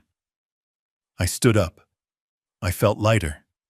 The grief was gone, replaced by a clarity that was almost euphoric. I walked to the wall safe behind the painting of the bridge I had designed in 1995. I spun the dial. Inside lay my revolver, a .38 special I hadn't fired in years, and the deed to the house. I took the gun. I checked the cylinder. It was empty. I left it empty. I didn't need bullets. Bullets were crude. I had the house, I had the technology, and I had the element of surprise. I walked out of the study and went to the main electrical panel in the hallway. I opened the metal door. I looked at the breakers. I knew every wire in this house. I knew how to isolate circuits. I knew how to make the darkness my ally. They wanted to come in quietly. They wanted to use a pillow. They wanted a sleeping old man. They were going to find a fortress. They were going to find a nightmare. I went to the kitchen and retrieved the shovel from the garage, my shovel. I placed it in the center of the living room, leaning against my armchair. A message. I know. Then I sat down to wait. I turned off the lights, plunging the house into shadow. I watched the rain streak against the windows. I was not afraid of the Russians. I was not afraid of the debt. I was not afraid of my son. I was the foundation. And tonight, the foundation was going to bury the rot. The next morning, the rain had stopped, leaving Seattle scrubbed clean and gray. I told Brandon I was going to the hardware store to buy a new rake, a lie that was mundane enough to be invisible. Instead, I drove to a brick building in Pioneer Square, the law offices of Ross and Associates. Samuel Ross has been my lawyer for 30 years. He handled the purchase of my land, the patent for my foundation piling system, and the probate when my wife died. He is a man who believes in the sanctity of a contract above all else. When I walked into his office, shaking the dampness from my coat, he looked up with a smile that faded the moment he saw my eyes. He didn't ask how I was. He asked who he needed to sue. I sat in the leather chair opposite his desk and told him everything. I told him about the well, the rebar, the pills, and the recording. Samuel is a professional. He didn't gasp. He didn't interrupt. He just took notes on a legal pad, his pen digging deeper into the paper with every sentence.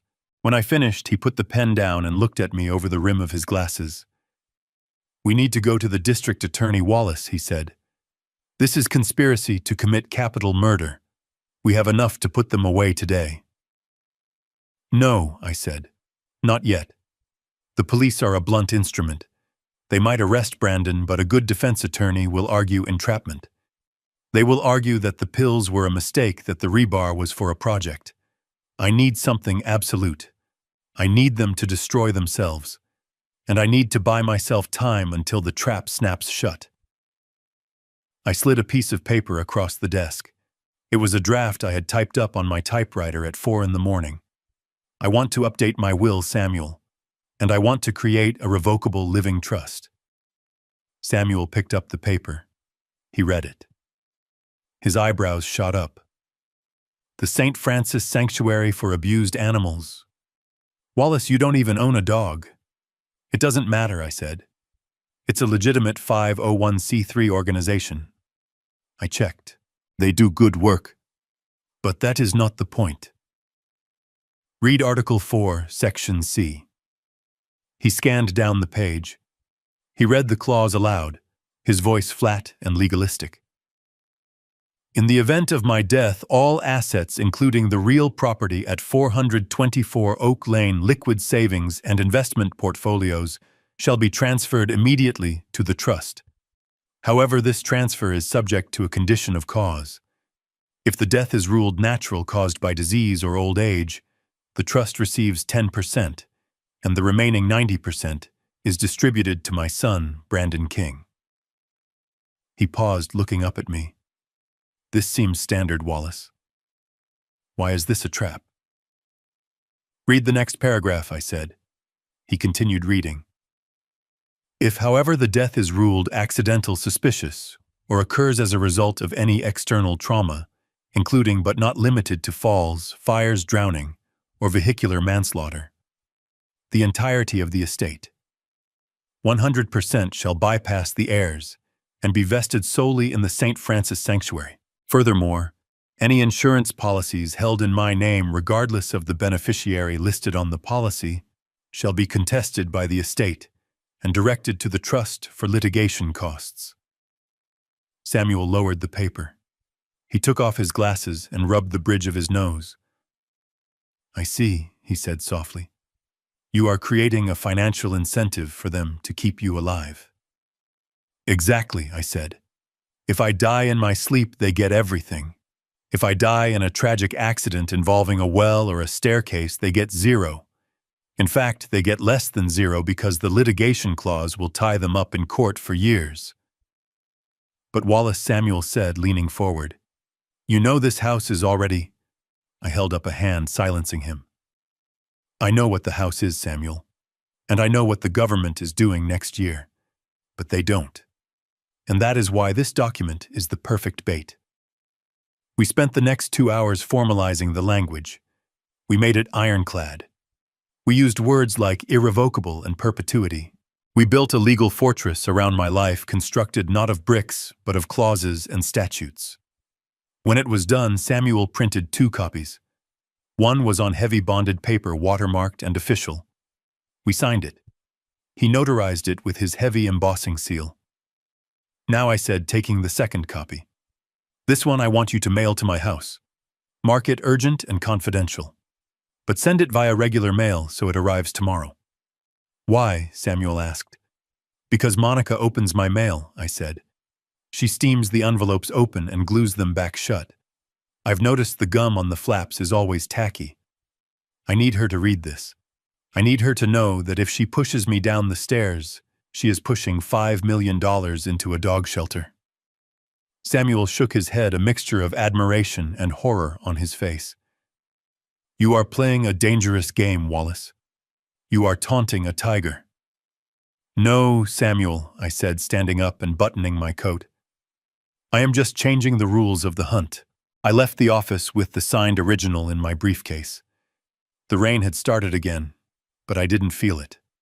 I felt armored. I had turned their greed against them. I had created a scenario where my safety was now their number one priority. If they wanted the money, they had to become my bodyguards. They had to make sure I didn't slip in the shower. They had to make sure I didn't choke on a piece of steak. They had to keep me alive to harvest the crop, not realizing that the field was already salted. But the will was only the first layer of the defense. I had one more stop to make. I drove to the bank, not the branch near my house, but the main headquarters downtown. I asked to speak to the manager of the safe deposit department. I accessed my box. Inside lay the deed to my house, the original deed from 30 years ago. I took it out. I looked at it. It was a beautiful document, gold-leafed and dignified. It represented my life's work. And it was now completely worthless. I replaced it with a new document I had received 6 months ago. The document from the Department of Transportation. The eminent domain order.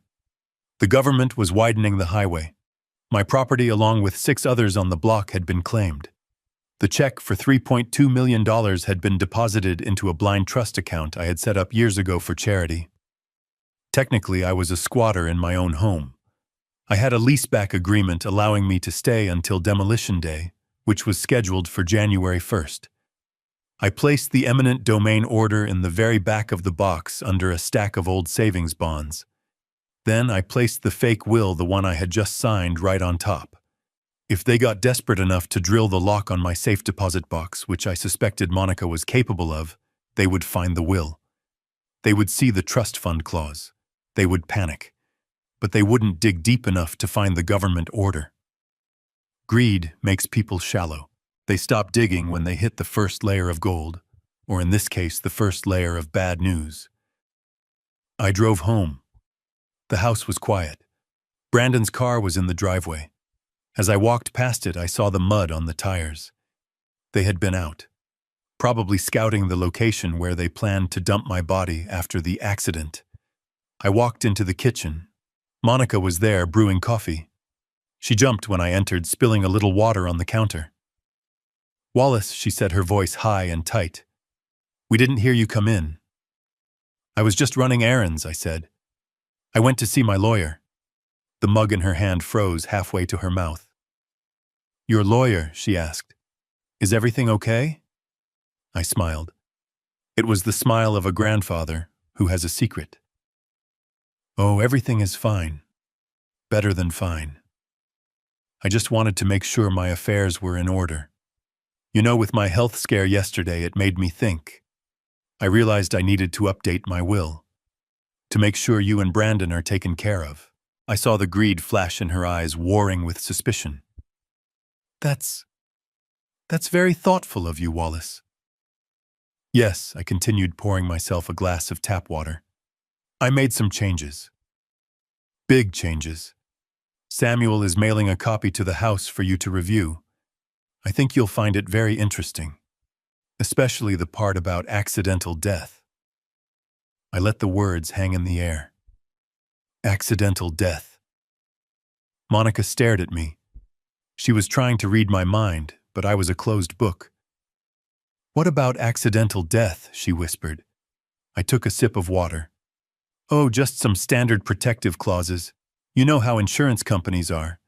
They hate to pay out on accidents, so I made sure that if anything unexpected happens to me, the estate is handled in a very specific way, to avoid complications." I finished my water and rinsed the glass. "Well, I'm going to take a nap. All this legal talk is exhausting." I walked out of the kitchen, feeling her eyes boring into my back. I knew exactly what she was going to do the moment I went upstairs. She was going to call Brandon. They were going to spend the next 24 hours agonizing over what that clause meant. They wouldn't dare touch me until they saw that document. I had just bought myself a life insurance policy that didn't cost a dime. I had bought it with their own paranoia.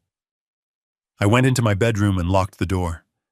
I lay down on the bed, but I didn't sleep. I stared at the ceiling fan, counting the rotations. 1, 2, 3. The trap was set. The bait was laid. Now all I had to do was wait for the wolves to start eating each other. The rain had stopped, but the fog had rolled in thick and white, turning my front lawn into a gray ocean. I was sitting in the dark living room, the curtains drawn, watching the street through the gap in the fabric. I knew they would come. Predators have a scent, and desperation smells like blood in the water. Brandon was desperate. The people he owed money to were not banks. They did not send letters. They sent messages wrapped in knuckles and steel-toed boots. At 8:45, a black SUV rolled slowly down the street. It didn't have headlights on. It moved like a shark, silent and predatory.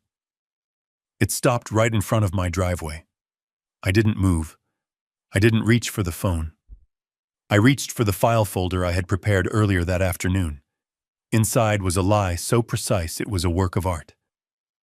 A man got out of the car. He was enormous. He wore a leather jacket that strained against his shoulders and a flat cap pulled low over his eyes. He didn't walk to the door. He marched. He bypassed the walkway and cut straight across the grass, crushing the hydrangeas I had planted with my wife 10 years ago. I felt a spike of anger, anger, not the calculated rage I had been nurturing, but I swallowed it. This man was not a gardener. He was a hammer. And I needed to be the hand that swung him. He didn't ring the doorbell. He pounded on the wood with a fist that sounded like a sledgehammer. The whole frame shook.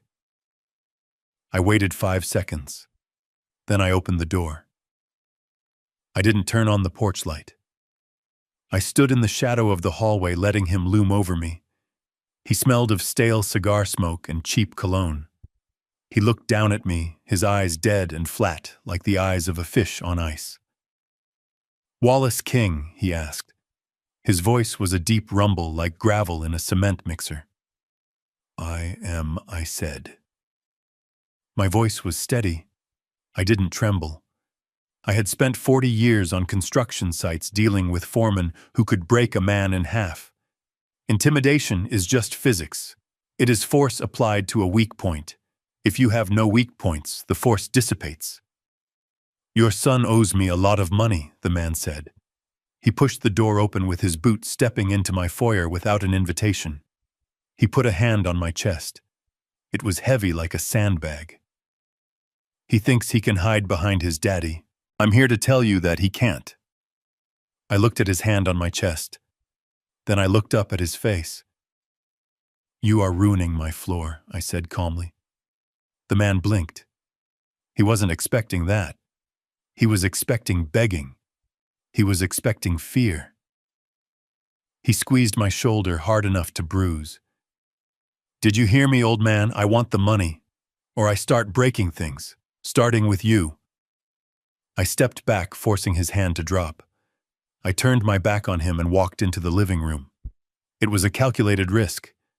I was betting that he was a businessman, not a psychopath. He wanted payment, not a murder charge. Not yet. "Come in," I said over my shoulder, "and close the door. You are letting the heat out." I heard the door click shut. I heard his heavy footsteps following me. I walked to the small table by the armchair and picked up the file folder. I turned on a single lamp, creating a pool of yellow light in the darkness. "I know who you are," I said, turning to face him. "I don't know your name, and I don't want to. But I know what my son has done. He has borrowed money he cannot pay back to invest in digital magic beans.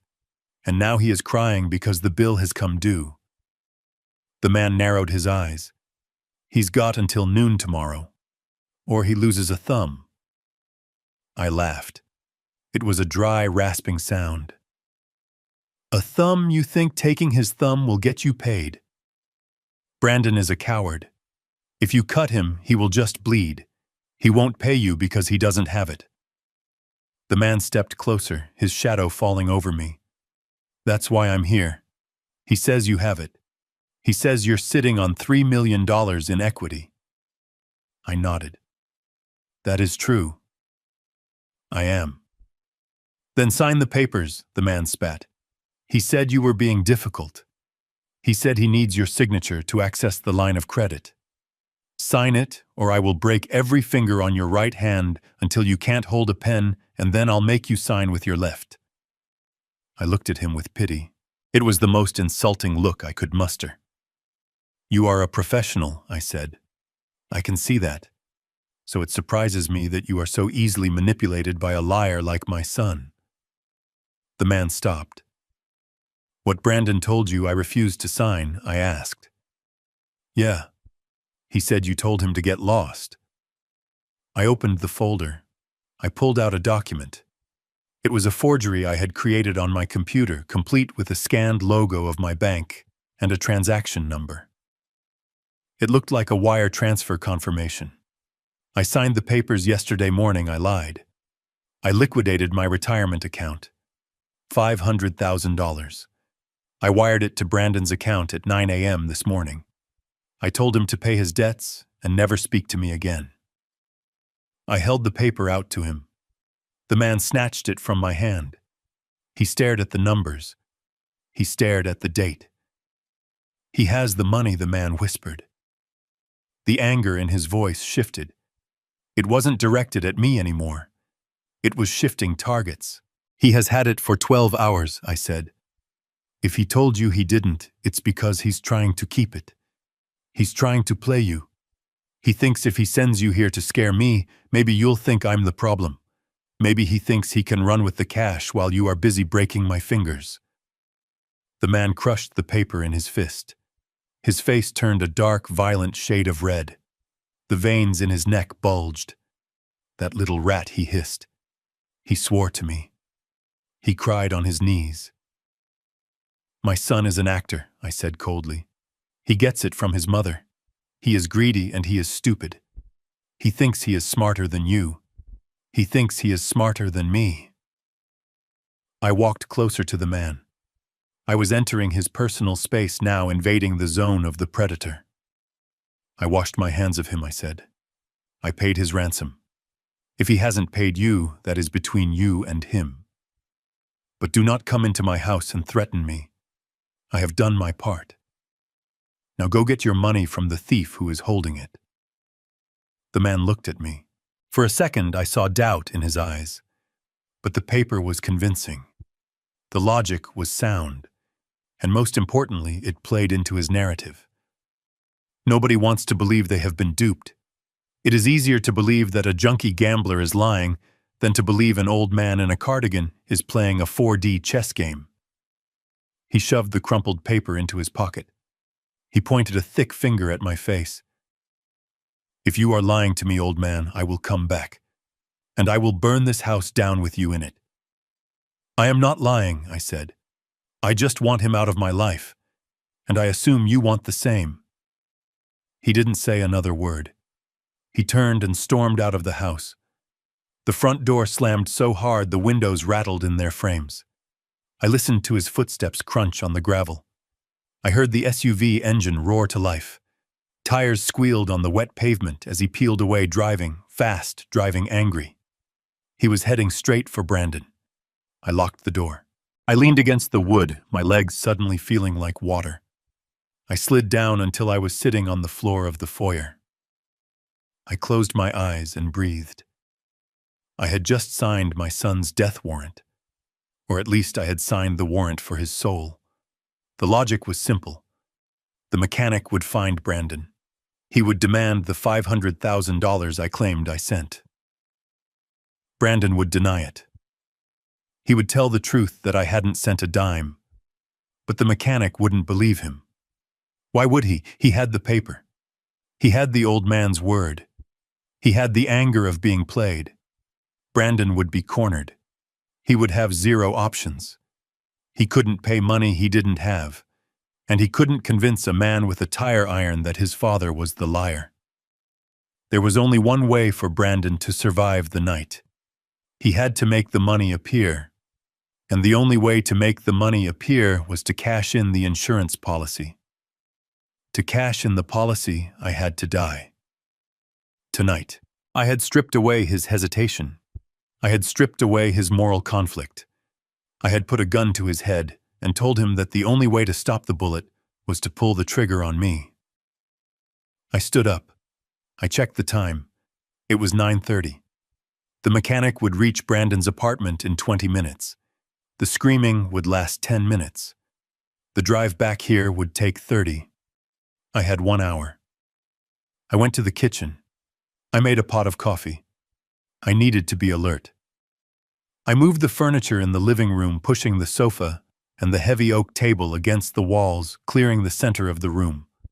I was creating a kill box. I wanted clear lines of sight. Then I went to the basement. I found the main water valve for the house. I turned it off. I didn't want them washing away evidence. I went to the breaker box and put a padlock on the door. If they cut the power, I wanted them to work for it. I walked through the house one last time, checking my traps. The camera in the bookshelf was recording. The audio sensors were active. The trust document was sitting on the kitchen counter right next to the knife block, waiting to be found. I was not a victim. I was the spider in the center of the web, and the flies were buzzing closer. The phone rang. I let it ring.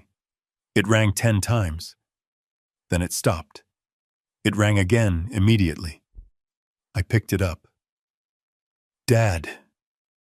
It was Brandon. He was sobbing. He was hysterical. I could hear the wind rushing past the phone.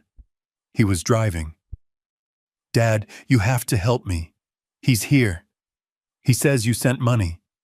He says you lied to him. He's going to kill me, Dad. I didn't answer. Dad, please tell him you didn't send it.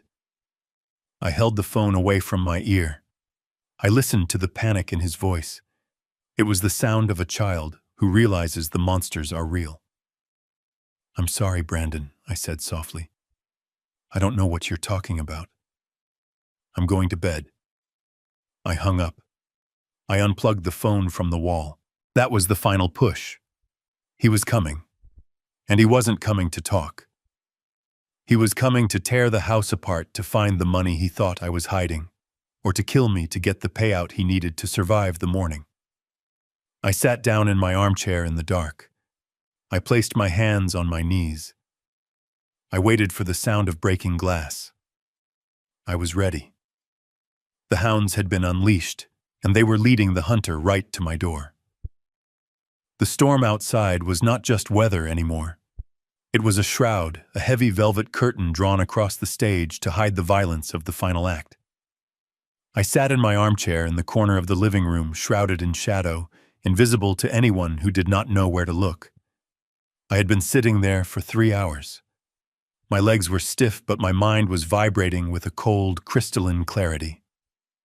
The house was silent save for the rhythmic drumming of rain against the siding and the occasional groan of the timber settling in the wind. I knew the sounds of this house better than I knew the beat of my own heart. I knew that the third step on the stairs creaked. I knew that the front door swelled in the damp and stuck slightly at the bottom. And I knew that the French doors leading to the patio, despite their elegant appearance, were the weakest point of entry. At 2:14 in the morning, the silence broke. It wasn't a knock. It wasn't the subtle click of a lockpick. It was the shattering of glass. The sound was violent and abrupt, tearing through the quiet like a scream. A brick wrapped in a towel to muffle the noise had been thrown through the pane of the left French door. I didn't flinch. I watched as a gloved hand reached through the jagged hole and turned the latch. The door swung open, letting in a gust of freezing wind and the smell of wet earth. 2 figures stepped into the room. They were dressed in black, wearing ski masks that transformed them from family into faceless monsters. But I knew them. I knew the way Brandon walked, a slight slouch in his shoulders, a hesitation in his step. I knew Monica's stride, sharp and aggressive. They were wet, shivering, and carrying the tools of their trade. Brandon held a flashlight, the beam cutting frantically through the darkness. Monica held a pillow. A white, down-filled pillow from their guest room. It was a domestic object turned into a murder weapon. They moved into the center of the room. They didn't see me. I was part of the darkness. "He's upstairs," Monica whispered. Her voice was trembling, but not with fear, with adrenaline. "Let's get this over with. Remember hard and fast. Don't let him struggle." "I can't believe we are doing this," Brandon hissed back. He sounded like he was going to be sick. "Shut up," Monica snapped. "Do you want to lose your thumbs? Move!" They moved toward the hallway leading to the stairs. They were 5 feet away from where I sat. I could hear their breathing. I could smell the fear sweating off them. They were walking toward my bedroom, where they expected to find a sleeping old man. Instead, they were walking into the belly of the machine. I waited until they were exactly in the center of the living room, standing on the Persian rug my wife had bought in Istanbul. This room was designed with a sunken floor 2 steps down from the hallway and the kitchen. It was an architectural feature I had always loved. Tonight, it was a containment cell. I reached down to the small remote control I had placed on the side table. It was connected to the smart home system I had installed myself, a system that controlled more than just the thermostat. I pressed a single button. The response was immediate and mechanical. First, the magnetic locks on the hallway door, and the kitchen entrance engaged with a heavy, audible thud. These were industrial magnets capable of holding 500 pounds of force. Second, the steel security shutters I had installed on the exterior of the windows rolled down. I had sold them to Monica as storm protection, a necessity for the harsh Pacific Northwest winters. She had complained about the cost. Now she was hearing the return on that investment. They slammed shut with a clang that sounded like a prison door closing. Brandon and Monica froze. They spun around their flashlights, dancing wildly against the walls. "What was that?" Brandon screamed. "The lights," Monica yelled. "The power is out." "No," I thought. "The power is very much on." They ran to the French doors the way they had come in, but the steel shutter was already down, blocking the broken glass sealing the exit with a wall of metal. They ran to the hallway door. Brandon grabbed the handle and pulled. It didn't budge. He threw his shoulder against it. It was like hitting a concrete wall. "We're trapped," he wailed. "The doors won't open." Monica was smarter. She ran to the windows. She tried to lift the shutters. She clawed at the metal, breaking her fingernails. "Wallace," she screamed, dropping the pretense of stealth. "Wallace, No, you're in here. Open this door." I didn't move. I let them panic.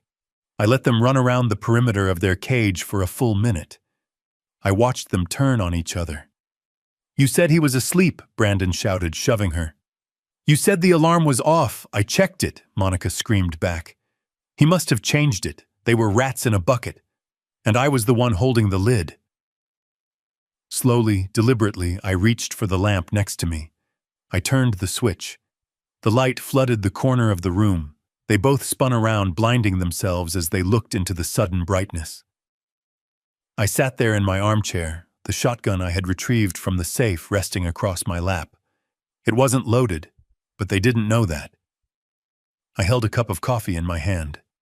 I took a sip. "Hello, children," I said. Brandon dropped the flashlight. It rolled across the floor, the beam spinning dizzily. He pulled off his mask, revealing a face white with terror and streaked with sweat. Monica ripped hers off too, her hair matted against her forehead, her eyes wide with a mixture of shock and hatred. "Dad," Brandon stammered. "Dad, we heard a noise. We thought someone broke in. We came to check on you." I looked at the pillow Monica was still clutching. "Is that so?" I asked calmly. "And you brought a pillow to fight the intruder? Did you plan to have a pillow fight with the burglar?" Monica dropped the pillow. It hit the floor with a soft puff of air. She straightened her back. She realized the lie was useless. She shifted tactics instantly. "Let us out, Wallace," she said, her voice hard. "This is illegal. You can't hold us here. This is false imprisonment." I laughed. It was a cold, dry sound. "Illegal?" I asked. "Breaking and entering is illegal. Conspiracy to commit murder is illegal. Insurance fraud is illegal. Detaining intruders in my own home until the police arrive. That is just good citizenship." Brandon fell to his knees. "Please, Dad. Please don't call the police at the Russians. They're coming. They're going to kill me." I looked at my son. I looked at the man who was willing to smother me to save himself. "I know," I said. "I met your friend with the leather jacket. We had a nice chat." Brandon's jaw dropped. You met him?" "Yes," I said. "I told him I gave you the money. I told him you were hiding it." Brandon stared at me. The realization hit him like a physical blow. He understood now. He understood that the mechanic coming after him was my doing. He understood that I had orchestrated the pressure that drove him here tonight. You set us up, he whispered. I stood up, placing the shotgun against the chair. I didn't set you up, Brandon, I said. I just inspected the foundation. And when I found rot, I exposed it. I walked toward the glass partition of the living room, staying safely on the raised hallway level, looking down at them in their sunken pit. The police are already on their way, I said. I triggered the silent alarm 5 minutes ago. But before they get here, there is something you need to see. I picked up the remote again. I pointed it at the large flat-screen television mounted above the fireplace. Turn it on, I commanded. The screen flickered to life. It wasn't a TV show. It was a live feed from the camera I had hidden in the bookshelf. It showed them right now standing in the trap. But then I switched the input. The screen changed. It showed a video file. It was the recording from the car. The audio filled the room, amplified by the surround sound speakers. Use the pillow. It's cleaner. We say he died in his sleep. Monica's voice boomed through the room. She covered her ears. Turn it off, she screamed. I turned the volume up. He is a senile old man who got lucky. I watched them. I watched the evidence of their soul-deep corruption play out on the screen above their heads. They were stripped bare. There were no more lies, no more excuses. I am not senile, Monica, I said over the recording. And I am not lucky. I am an engineer, and you just walked into a structural failure. The sound of sirens began to wail in the distance, getting louder with every second. The flashing blue and red lights began to dance against the steel shutters, bleeding through the cracks. Brandon looked at me, tears streaming down his face. Dad, he sobbed. I'm sorry, I'm so sorry. I looked at him. I felt a pang of sadness, but it was distant, like a memory of a pain I used to have. I know you are son, I said. You are sorry you got caught. I turned my back on them and walked toward the front door to let the officers in. I left them in the cage with the sound of their own voices plotting my death playing on a loop. The heavy oak door to the hallway clicked shut behind me, sealing with the finality of a coffin lid. The magnetic locks engaged with a thud that vibrated through the floorboards. I stood in the foyer, adjusting my cuffs, listening to the muffled screams of my son and his wife trapped in the sunken living room. They were pounding on the thick glass of the partition, their faces twisted into masks of primal panic. But I did not turn back. I did not need to see them to know what was happening. I had choreographed every second of this finale. As I walked toward the front door to greet the approaching sirens, I knew exactly what was playing on the large-screen television above the fireplace behind me. The audio recording of their conspiracy had ended, but the show was far from over. Inside the trap, the screen flickered. The jagged lines of the audio waveform disappeared, replaced by a high-definition video I had recorded yesterday morning in my study. On the screen, I appeared. I was wearing my best charcoal suit, sitting behind my mahogany desk, looking calm, collected, and very much alive. I looked down at them from the digital perch, a ghost haunting them, before I was even dead. Hello again, I said from the screen. My voice filled the room, drowning out their frantic pleas. If you are watching this, it means the police are 5 minutes away. It means you are trapped. And it means you are confused. You are wondering why I did this. You are wondering why a father would destroy his own son. On the screen, the digital version of me leaned forward, clasping his hands. You think I did this out of anger. You think this is revenge for the pills or the well or the shovel. But you are wrong. This is not revenge. This is accounting. You see, Brandon, you and Monica made a business decision. You decided that my life was an asset to be liquidated. You ran the numbers.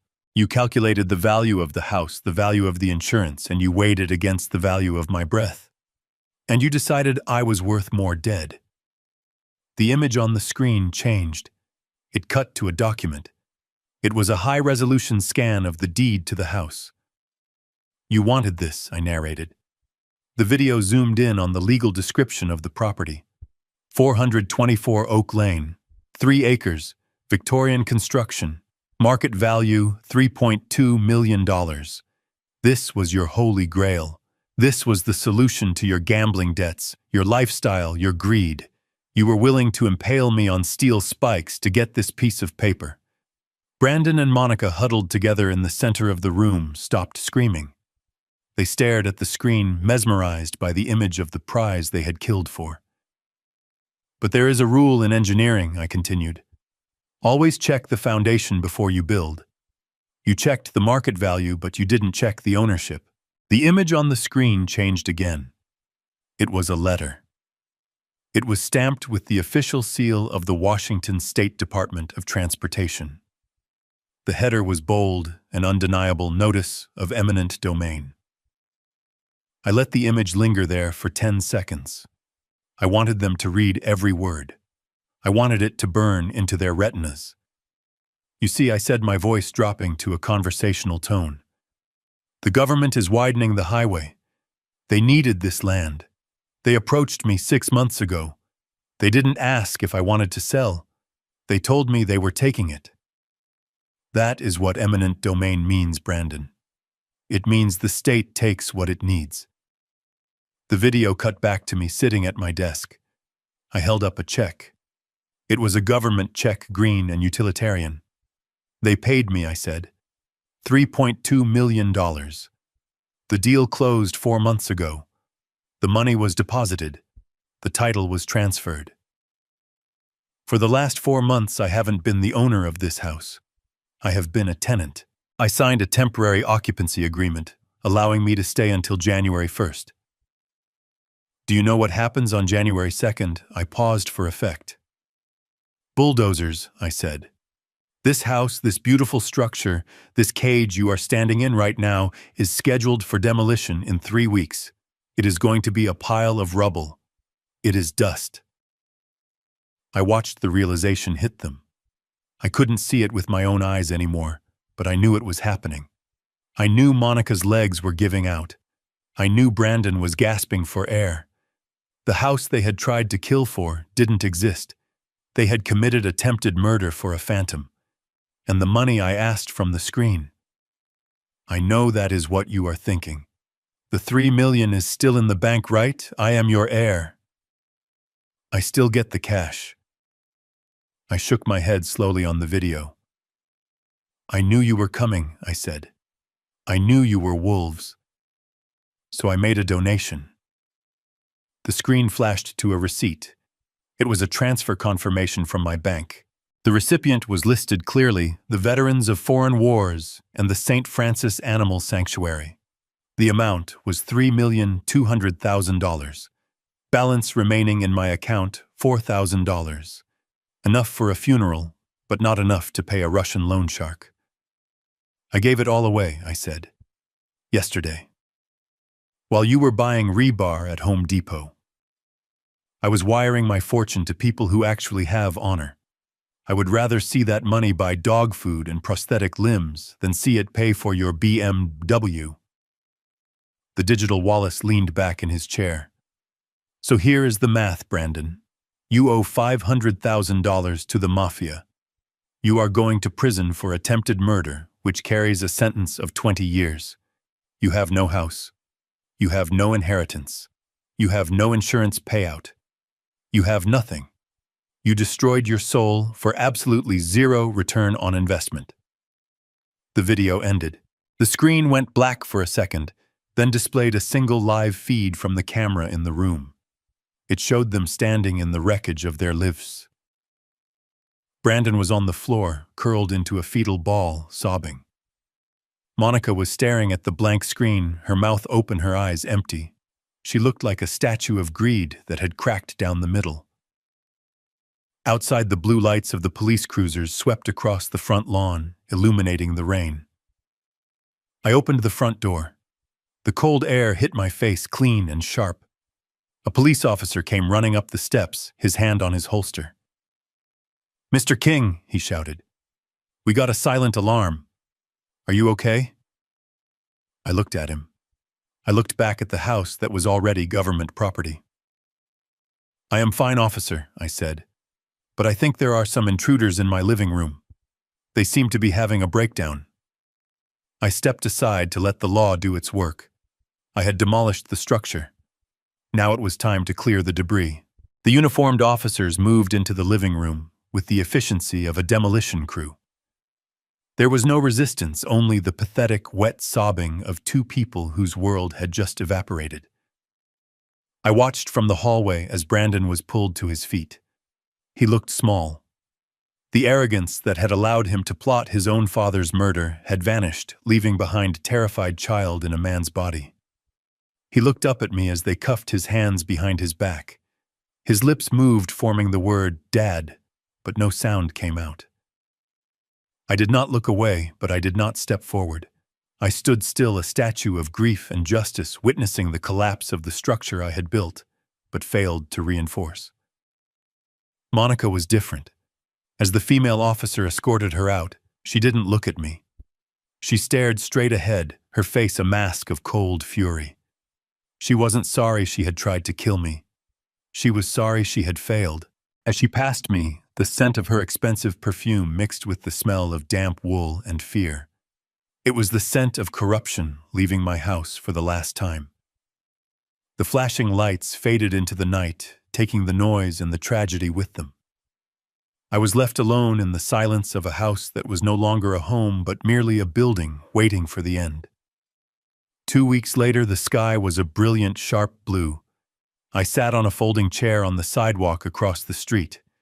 Next to me sat Sullivan. He was wearing the same trench coat, holding 2 steaming paper cups of black coffee. We didn't speak much. There wasn't much to say. In front of us, the massive yellow arm of an excavator rose into the air like a prehistoric beast. It paused for a moment, silhouetted against the sun, before crashing down onto the roof of 424 Oak Lane. The sound was a thunderous crunch of timber and glass. Dust rose in a cloud, glittering in the sunlight. I watched as the chimney, the one I had laid brick by brick 40 years ago, crumbled into dust. Sullivan took a sip of his coffee. "Does it hurt?" he asked, his voice rough but kind. I watched the machine tear down the wall of the master bedroom. "I thought it would hurt," I said. "I thought I would feel like I was losing my history. But I don't." I took a sip of my own coffee. It was hot and bitter, just the way I like it. "I feel lighter," I continued. "That house was filled with ghosts. It was filled with lies. Now it is just wood and stone returning to the earth. The highway they build here will carry thousands of people to their futures. That is a better legacy than a monument to a failed family." We sat there for an hour watching the demolition. When the old oak tree, the one that had hidden the well, the one that had almost been my tomb, was pushed over, I felt a knot in my chest finally loosen. The roots were exposed, twisted and dark, but they were no longer holding anything up. I turned to Sullivan. "You know, I'm thinking of moving to Arizona. Somewhere dry. Somewhere without leaves to rake." Sullivan smiled, the first genuine smile I had ever seen on his face. "Sounds good, Wallace. Just make sure you check the foundation before you buy." I laughed. It was a real laugh.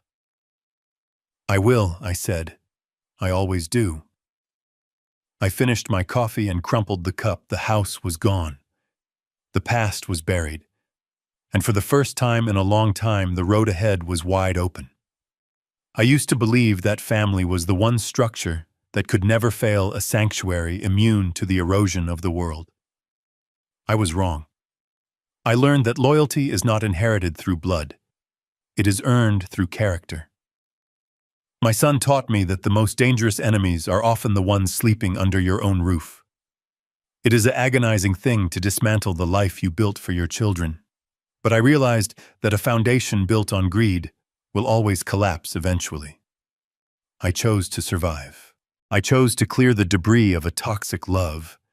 And in the end, I found that standing alone in the sunlight is far more peaceful than sleeping in a mansion with wolves. If you believe that justice was served today, hit that like button and subscribe to the channel for more stories of truth and retribution. Now I want to hear from you. Have you ever had to cut a toxic family member out of your life to save yourself? Share your story in the comments below. I read every single one.